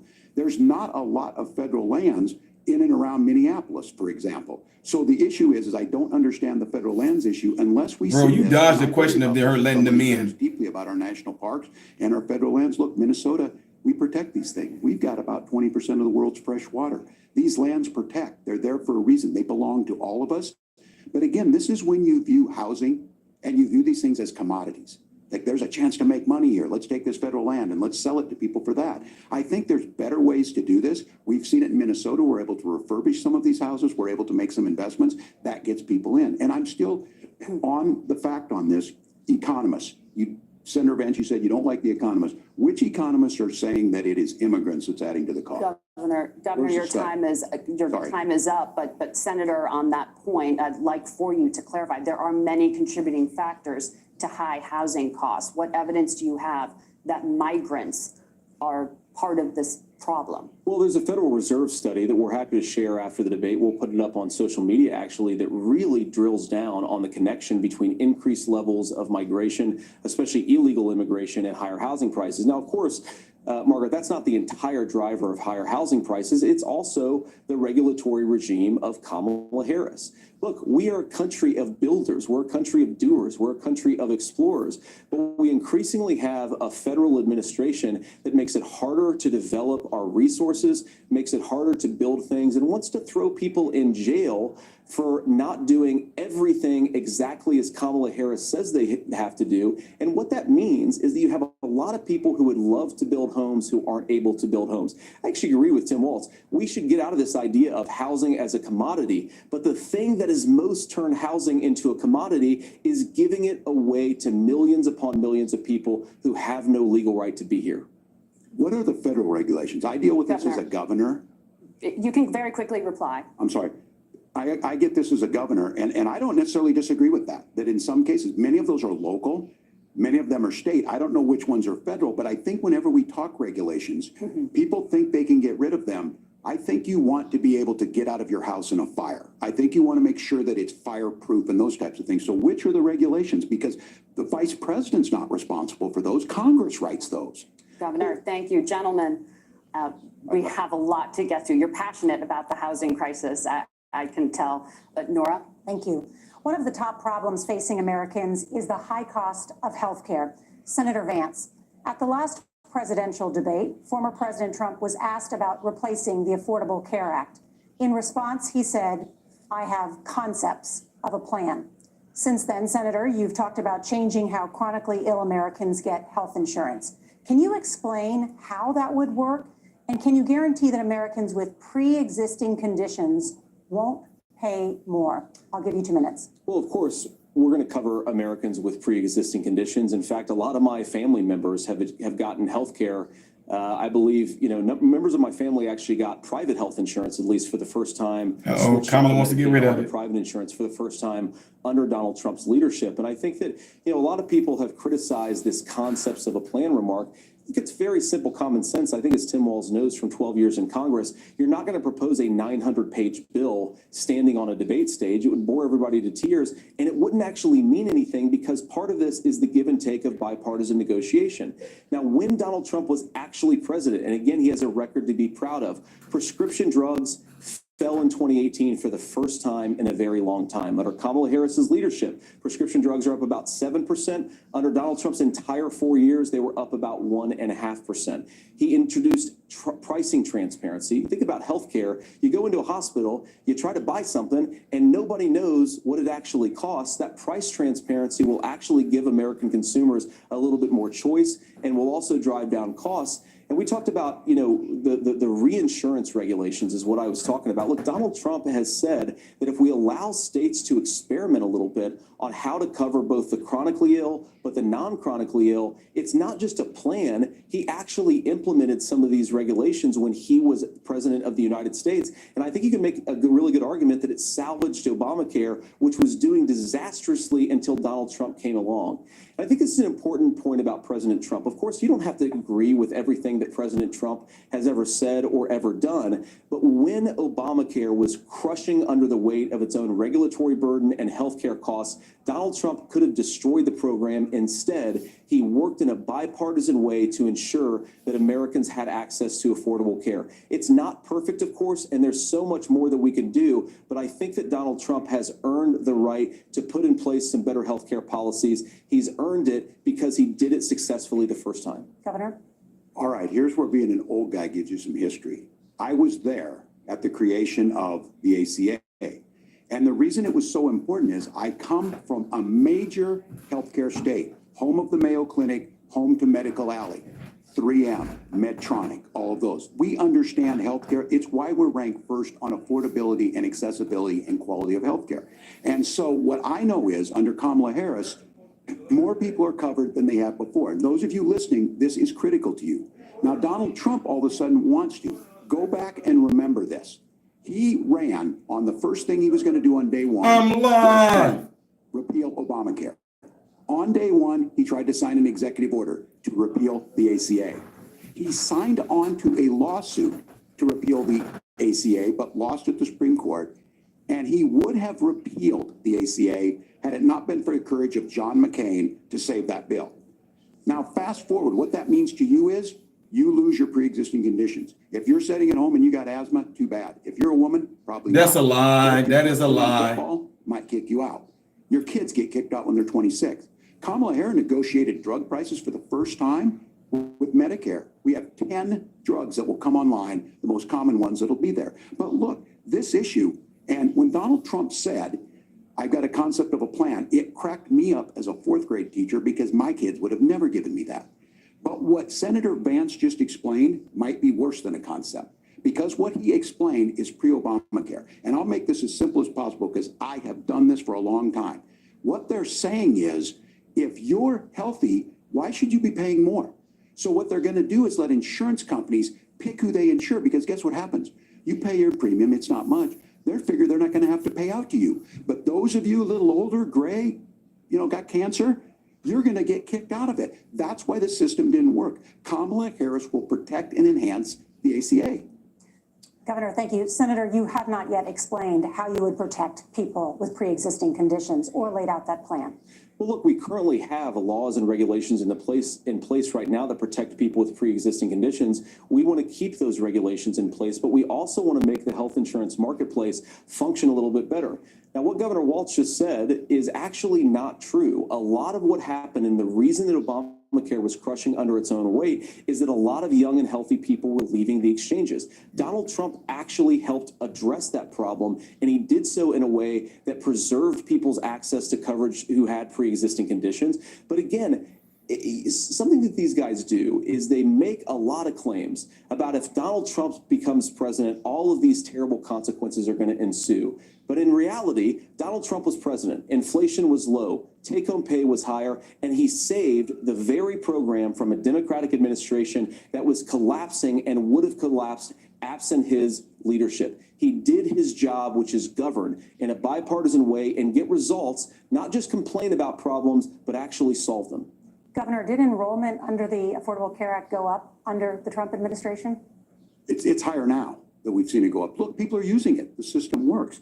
And the question about this, of young people, whatever, that's the individual mandate piece of this. And Republicans fought tooth and nail saying, well, Americans should be free to do this. Well, then So what you happens think the is individual mandate's a good idea? you should. Yeah. I think the idea of making sure the risk pool is broad enough to cover everyone, that's the only way insurance works. When it doesn't, it collapses. You are asking pre-ACA where we get people out. Look, people know that they need to be on health care. People expect it to be there. And when we are able to make it, and we are making it this way, when we incentivize people to be in the market, when we help people who might not be able to afford it get there, and we make sure then when you get sick and old, it's there for you. Because I heard people say, well, I don't want to buy into Medicare or whatever. Good luck buying health care once you get past 70. So look, the ACA works. We can continue to do better. Kamala Harris did that. The way she made everything better was negotiating those 10 drugs on Medicare for the first time in American history. Thank you. Margaret? Can I address that? I apologize. We're out of time. We have a number of subjects to discuss. Margaret? Let's talk about families in America. There is a child care crisis in this country, and the United States is one of the very few developed countries in the world without a national paid leave program for new parents. Governor Walz, you said that if Democrats win both the White House and Congress, this is a day one priority for you. How long should employers be required to pay workers while they are home taking care of their newborns? 3 months. Yeah, well, that's negotiable, and that's what Congress worked. But here's what the deal is. No, how long? Americans sitting out there right How now. long, dude? You can say it's negotiable, but we asking you how long? Minnesota to some of the largest Fortune 500 companies. Kamala Harris knows that in California. Those companies provide paid family and medical leave. One is, I think they're moral and they think it's a good thing, but it also keeps their employees healthy. We in Minnesota passed a paid family and medical leave. You have a child, and I had to go back to work 5 days after my kids were born. This allows you to stay home a certain amount of time. What we know is that gets the child off to a better start. The family works better. We stay in their employers. We get 5 days? in that. So Kamala Harris has made it a priority. We implemented it in Minnesota and we see growth. That's how you become a pro-business state. But the negotiations on it, and here's the issue. Those big companies are able to offer it. Those of you out there who don't have it, just imagine what happens if you get cancer or your child gets sick. We know what happens. You end up staying home. In some cases, that means no paycheck because you've got no protection on that. This is the case of an economy that Donald Trump has set for the wealthiest amongst us. He's willing to give those tax breaks to the wealthiest. He's willing to say, bust those unions up, do whatever. What we're saying is the economy works best when it works for all of us. And so a paid family medical leave program, and I will tell you, go to the families or go to the businesses and ask them. As far as childcare on this, you have to take it at both the supply and the demand side.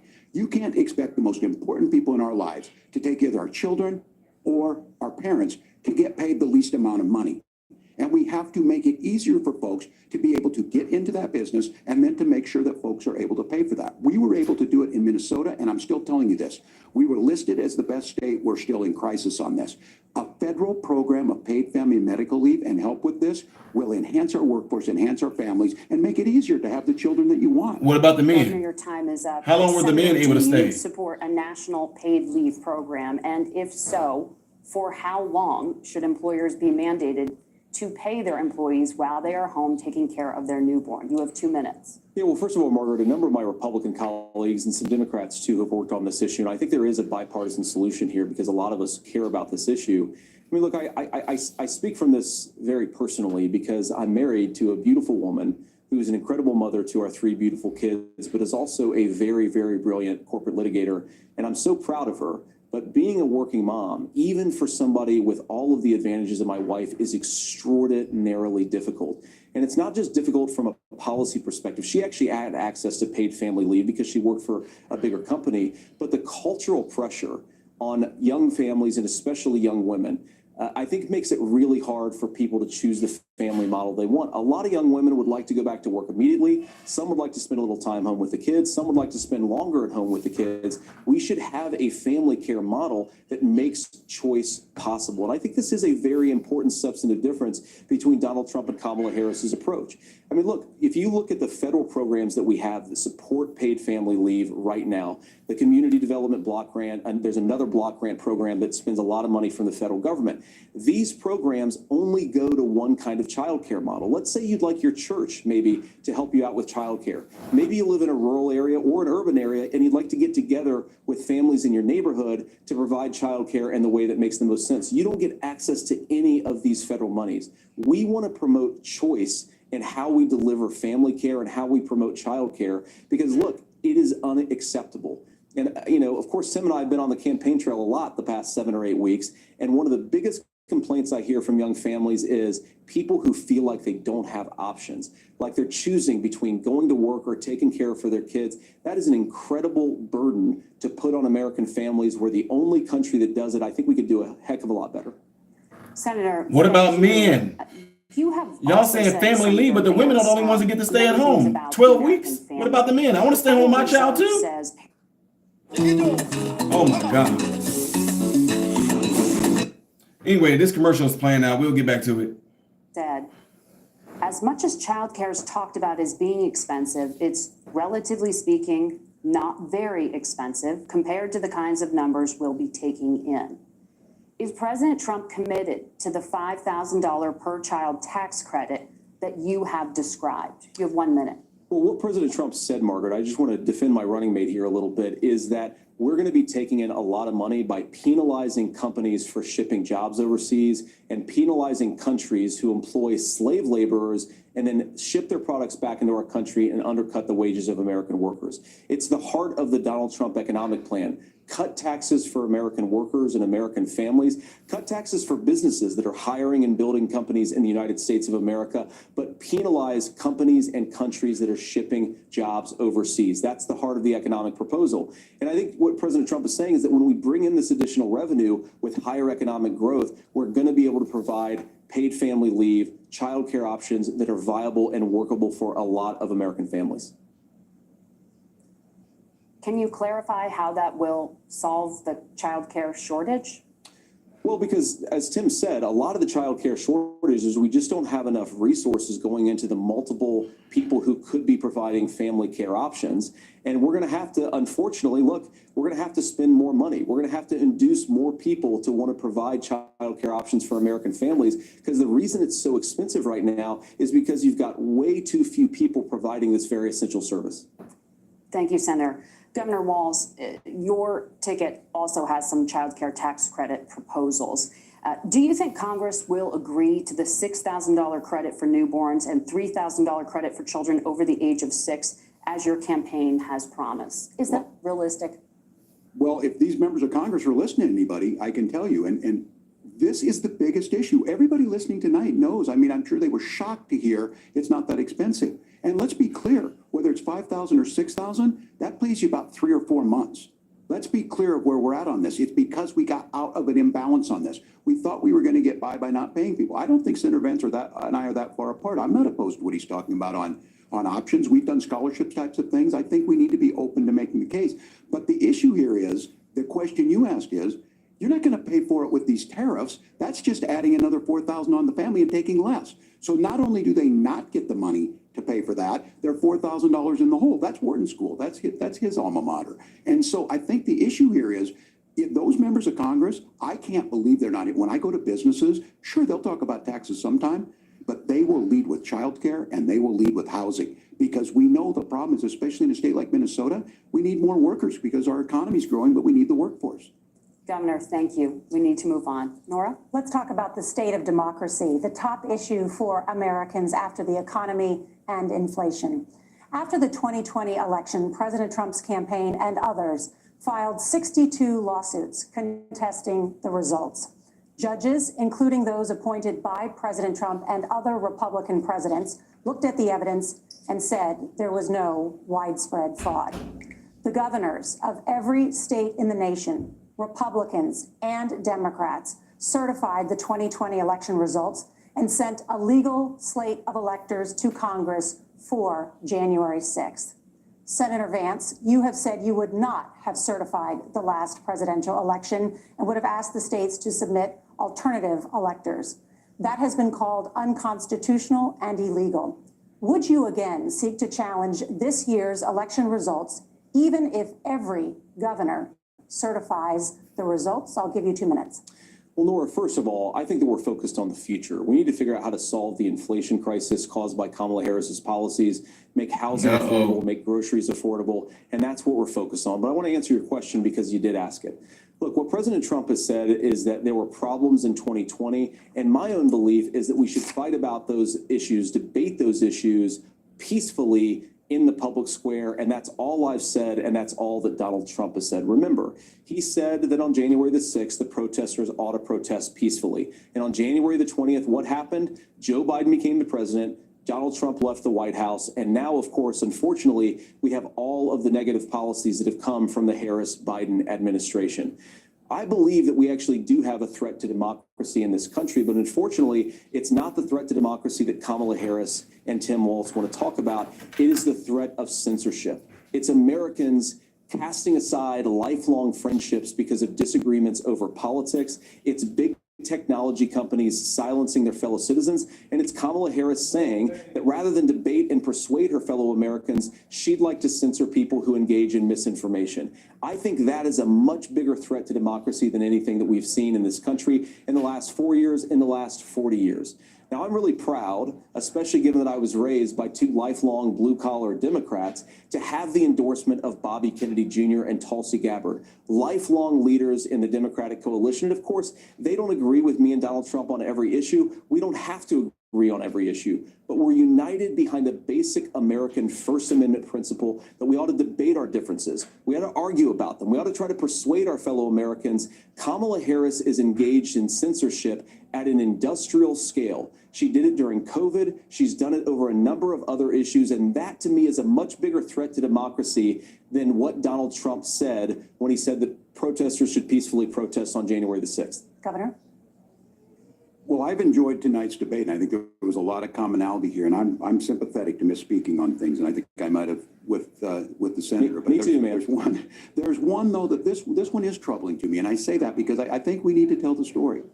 Donald Trump refused to acknowledge this, and the fact is that I don't think we can be the frog in the pot and let the boiling water go up. He was very clear. I mean, he lost this election, and he said he did. 140 police officers were beaten at the Capitol that day. Some with the American flag, several later died. And it wasn't just in there. In Minnesota, a group gathered on the state capitol grounds in St. Paul and said, we're marching to the governor's residence and there may be casualties. The only person there was my son and his dog, who was rushed out crying by state police. That issue and Mike Pence standing there as they were chanting, hang Mike Pence. Mike Pence made the right decision. So, Senator, it was adjudicated over and over and over. I worked with kids long enough to know, and I said as a football coach, sometimes you really want to win, but the democracy is bigger than winning an election. You shake hands, and then you try and do everything you can to help the other side win. That's what was at stake here. Now, the thing I'm most concerned about is the idea that imprisoning your political opponents, already laying the groundwork for people not accepting this. And a president's words matter. A president's words matter. People hear that. So I think this issue of settling our differences at the ballot box, shaking hands when we lose, being honest about it, but to deny what happened on January 6th, the first time in American history that a president or anyone tried to overturn a fair election and the peaceful transfer of power. And here we are 4 years later in the same boat. I will tell you this, that when this is over, we need to shake hands this election, and the winner needs to be the winner. This has got to stop. It's tearing our country apart. Margaret? Senator Vance, did you want to respond to that? Yeah, well, look, Tim, first of all, It's really rich for Democratic leaders to say that Donald Trump is a unique threat to democracy when he peacefully gave over power on January the 20th, as we have done for 250 years in this country. We are going to shake hands after this debate and after this election. And of course, I hope that we win, and I think we're going to win. But if Tim Walz is the next vice president, he'll have my prayers, he'll have my best wishes, and he'll have my help whenever he wants it. But we have to remember that for years in this country, Democrats protested the results of elections. Hillary Clinton in 2016 said that Donald Trump had the election stolen by Vladimir Putin because the Russians bought like $500,000 worth of Facebook ads. This has been going on for a long time. And if we want to say that we need to respect the results of the election, I'm on board. But if we want to say, as Tim Walz is saying, that this is just a problem that Republicans have had, I don't buy that. Governor. January 6th was not Facebook ads. And I think a revisionist history on this. Look, I don't understand how we got to this point. But the issue was that happened. Donald Trump can do it. And all of us say there's no place for this. It has massive repercussions. This idea that there's censorship to stop people from threatening to kill someone, threatening to do something, that's not censorship. Censorship is book banning. We've seen that. We've seen that brought up. I just think for everyone tonight, and I'm going to thank Senator Vance. I think this is the conversation they want to hear. And I think there's a lot of agreement. This is one that we are miles apart on. This was a threat to our democracy in a way that we had not seen. And it manifested itself because of Donald Trump's inability to say. He is still saying he didn't lose the election. I would just ask that. Did he lose the 2020 election? Tim, I'm focused on the future. Did Kamala Harris censor Americans from speaking their mind in the wake of the 2020 COVID situation? That is a damning non-answer. It's a damning non-answer for you to not talk about censorship. Obviously, Donald Trump and I think that there were problems in 2020. We've talked about it. I'm happy to talk about it further. But you guys attack us for not believing in democracy. The most sacred right under the United States democracy is the First Amendment. You yourself have said there's no First Amendment right to misinformation. Kamala Harris wants to use the power of government and big tech to silence people from speaking their minds. That is a threat to democracy that will long outlive this present political moment. I would like Democrats and Republicans to both reject censorship. Let's persuade one another. Let's argue about ideas, and then let's come together afterwards. You can't yell fire in a crowded theater.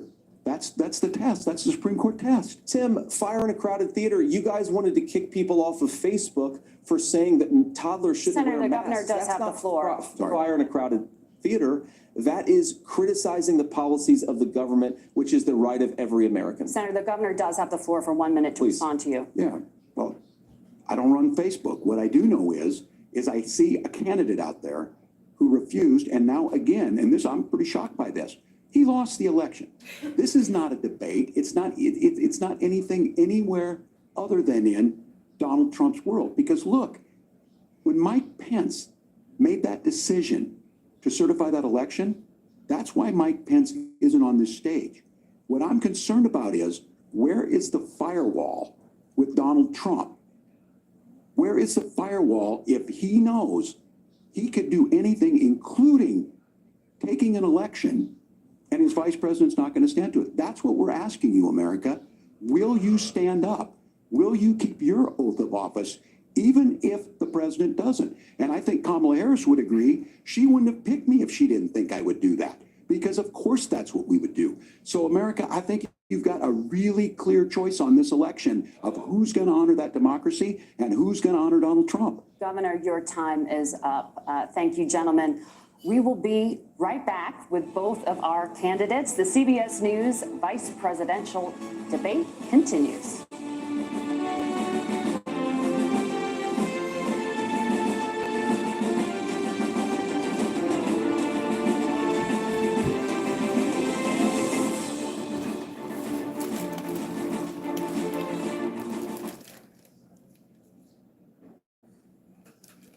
All right, people. Appreciate you guys all being here. Appreciate you guys all being here. Make sure y'all hit that thumbs up button, folks. That was actually pretty good back and forth right there. Although I'm still leaning towards, I'm not just saying it to be saying it, but we all know. I just wish this is the thing that just kind of gets me a little bit of, why didn't JD Vance mention? I'm just saying, unless he just forget. Why didn't he mention anything about them having the feds as a part of that whole January 6th thing? They're actually in, they're going through whatever you want to call it. Congress and them are going through it right now where they're being questioned by Congress about having federal agents there at January 6th. See what I'm saying? I would have threw that in his face. You keep on talking about January 6th like it was only American and just regular patriots there. You guys had a plethora of feds that were there too. What were they doing there? Dressed up as regular civilians. What about whenever they invited them to come into that building, which we all was able to see on camera? I wish that JD Vance would have got him with that. Man. But yeah, it's been guys, it's been like a nice it's been a nice back and forth that they've been doing right here, but still, if you consider January 6th to be like such a horrible thing, and you consider January 6th to be like the most horrible thing in America, that was the worst, the suckiest, the lamest, the most puny insurrection. If that was an insurrection, my God, that was this that insurrection sucked. It completely sucked. So it's nothing wrong with Trump being able to saying that the election was stolen, but at the same time, all of us, especially you that has been following this channel, you guys know they censored the living daylights out of my channel. I couldn't even talk about the election. I couldn't even talk about whether it was stolen or not. You couldn't even mention a word that rhymes with opinion, but it starts with dom. It's like if Domino and Opinion had a baby. Y'all follow me?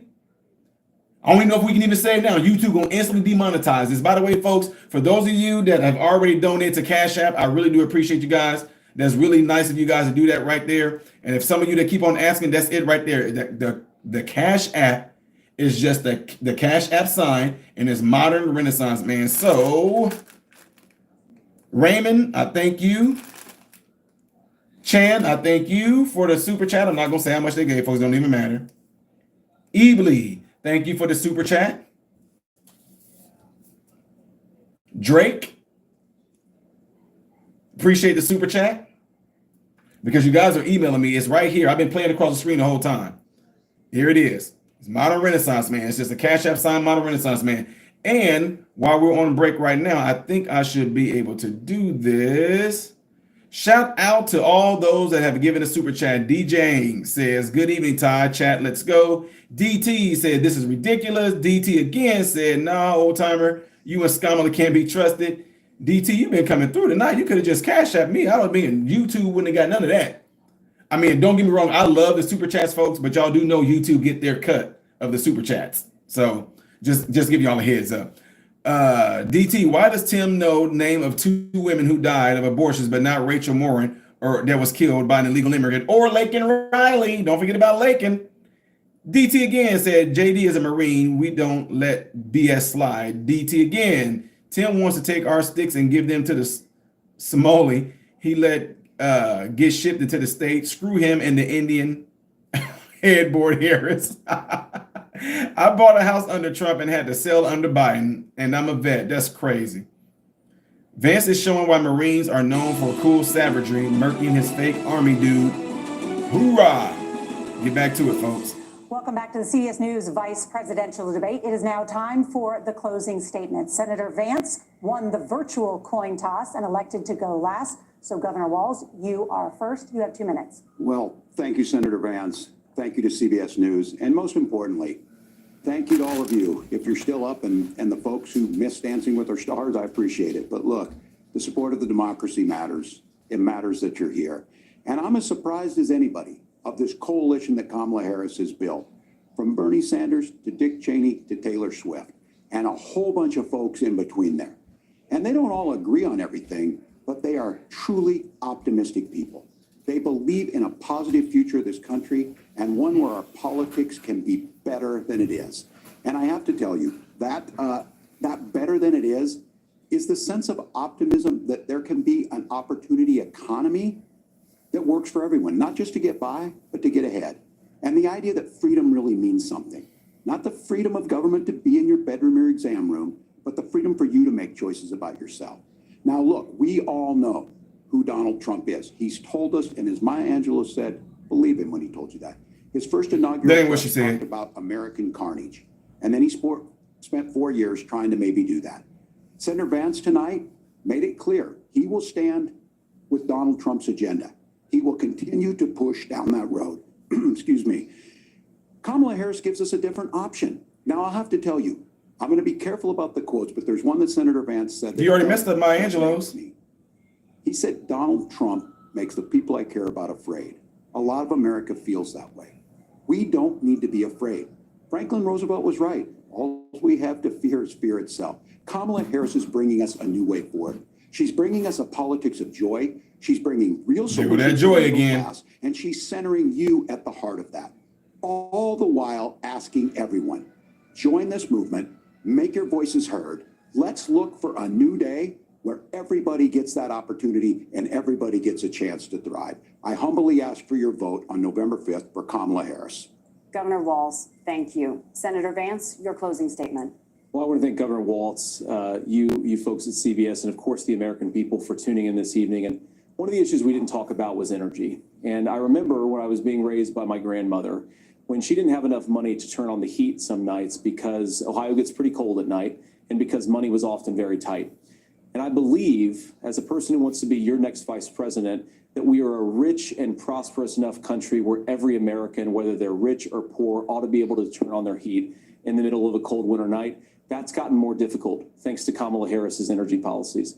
I believe that whether you're rich or poor, you ought to be able to afford a nice meal for your family. That's gotten harder because of Kamala Harris's policies.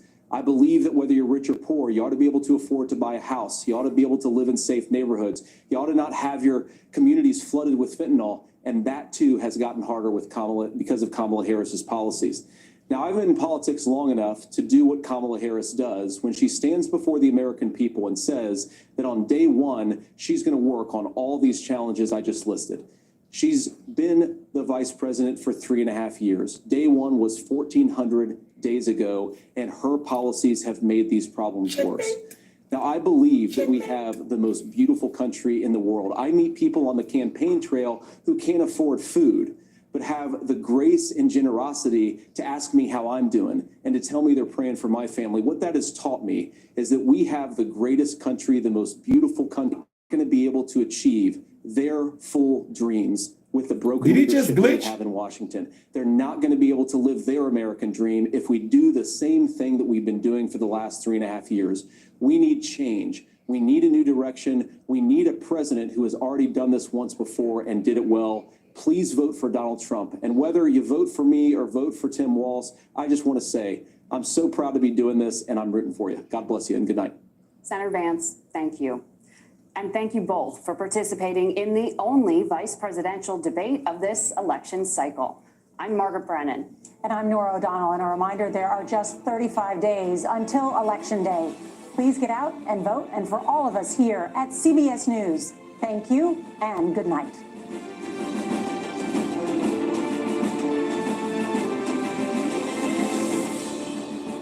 All right, there we have it, ladies and gentlemen. Guys, I don't know if y'all caught that, but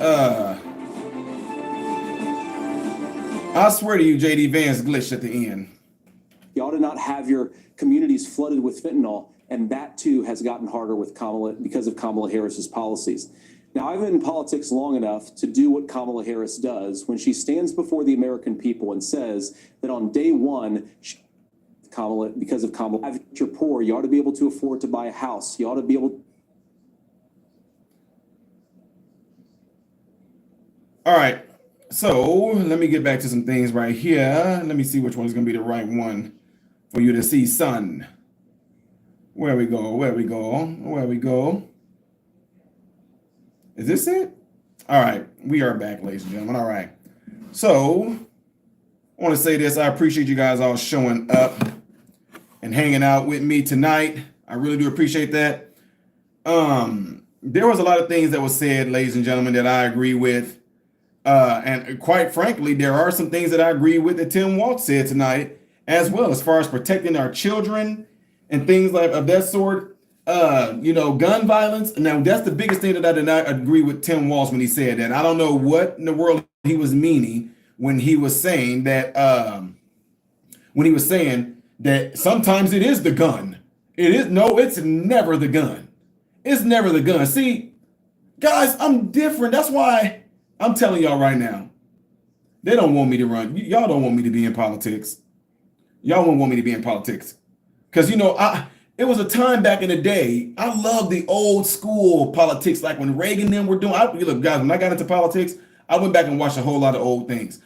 I went back and I actually looked at old and read upon old things back when Abraham Lincoln, all the way up to Abraham Lincoln, up to our modern times when the presidential debate was being recorded. These guys went at each other.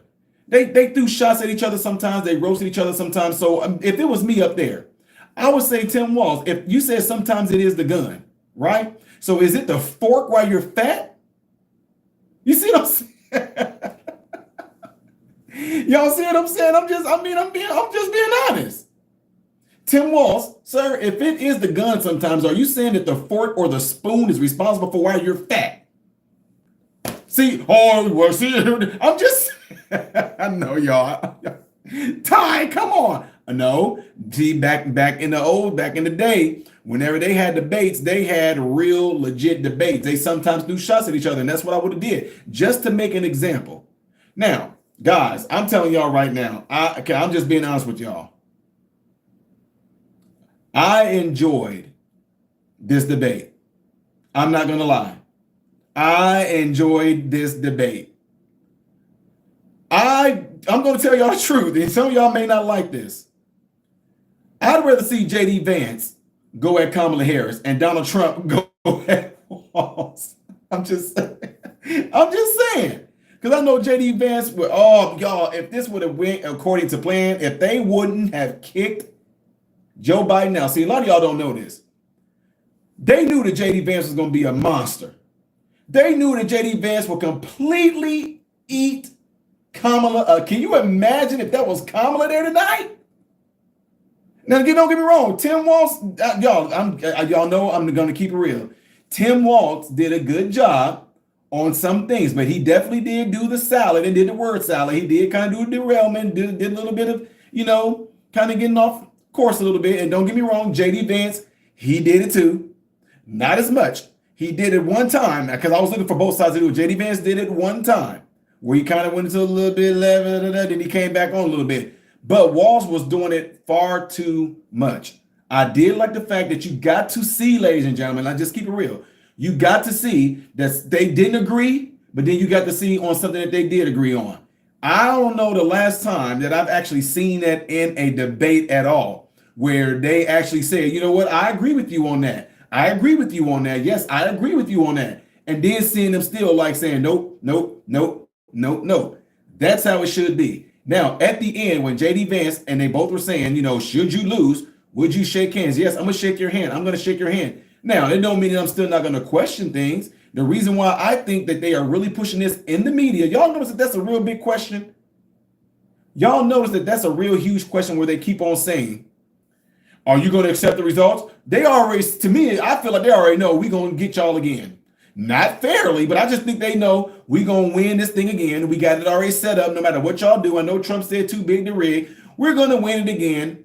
And you guys got done saying that y'all are going to just accept it. That's what I feel like they already have it set up.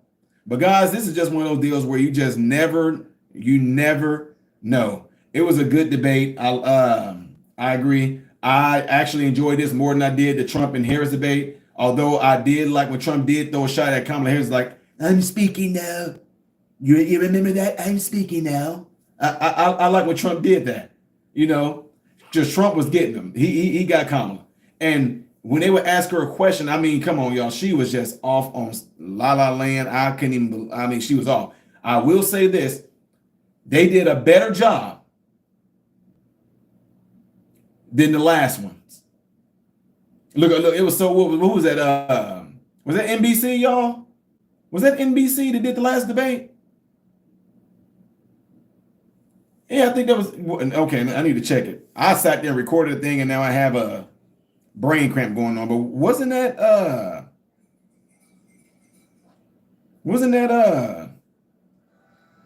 ABC. Yeah, there we go. Appreciate that, Kelly P. Appreciate that. ABC, they did a horrible job. Now, I will say this. Tim Walz tonight, y'all, I told y'all my fatherly instincts kick in. Tim Walz tonight, he did the equivalence of a kid. Like whenever I'm really, let's just say with my sons, whenever they would get disciplined and I'm coming down on them about something, I noticed they would always try to turn their mom and try to get don't look at your mom. Come here. They're trying to look back at their mom because you know what they're doing? They're looking for help. They're looking back at their mom. They're hoping that my wife is going to get them out of trouble. I'm like, you can look at your mom all you want to. I'm still getting you. Come here. And they were still, and my wife, like, she'll turn it. Yep. Come here. You still getting in trouble. The reason why I'm saying that is because Tim Walz, you notice that he was doing the same thing. This one should have y'all a little bit like, wait a minute, why does he keep on looking at the moderators and going, hey, didn't y'all? I thought y'all said it, didn't y'all? Didn't y'all fact check that? Hey, didn't y'all? Hey, didn't y'all? No, dude, stand on your square, Tim Walz. Stand on your square. JD Vance asked you. He's coming at you about what you think on it. He's coming to you about what you think you know about it. But what did you do? What are you talking? Didn't y'all fact? What he just asked me? Didn't y'all fact? Didn't y'all look at it? He kept on trying to look for them for help. And the fact that he even felt the audacity and felt comfortable doing that should let us know what was said ahead of time. What gave him the inclination that he can even look at them and say, didn't y'all? Because JD Vance didn't look at them. JD Vance didn't look at the moderators and go, hey, didn't y'all fact check? He should have told them, didn't y'all not gonna fact check the Amber story? But no, that's what I'm saying. Tim was running because he didn't know. Because if he had opened his mouth and spoke with somebody he had no idea about it, he knew they would have flamed him. No, that's not true. Didn't y'all fact check? No, that's not true. Didn't y'all fact check? Yeah, exactly what he did. Anyway, folks, look, I really appreciate you guys all being here and hanging out with me tonight. I'm going to finish reading off the super chat because you did pay your money for this, and I'm going to definitely read it off the remaining ones that DT had in there. DT with the $2 super chat said, JD is a Marine. We don't let BS slide. I think I read that one already. Okay, I got your next one. DT, I appreciated you again with the $5 super chat. Said, Vance is showing why Marines are known for cool savagery. Murking this fake army dude. LOL. Hoorah. DT again with the $5 super chat said, I bought a house under Trump and had to sell it under Biden. Said, is Tim slowly turning into a sun-ripened tomato? Dude is getting redder and more wrinkled by the minute. Then DT with the $2 super chat said, Tim either about to have a stroke or about to cry. Yeah, he was smashing him. Straight smashing him. So yeah, DT, all the super chats, and D James, ZW, I really do appreciate you guys, and I thank y'all for supporting the channel. To the other ones that sent out the Cash App, I really do appreciate you guys. For the ones that are going to send in future, if you do send a Cash App after I'm done, if I go live again, I will make sure I shout y'all out for that, all right? I really, really do appreciate it. So, folks, we about to get out of here. I am Ty Smith, modern Renaissance man, and I hope and pray that every last one of you have food, shelter, and clothing. And most of all, I pray every last one of you guys are in great health, mentally, physically, emotionally, spiritually. God bless you all through Jesus.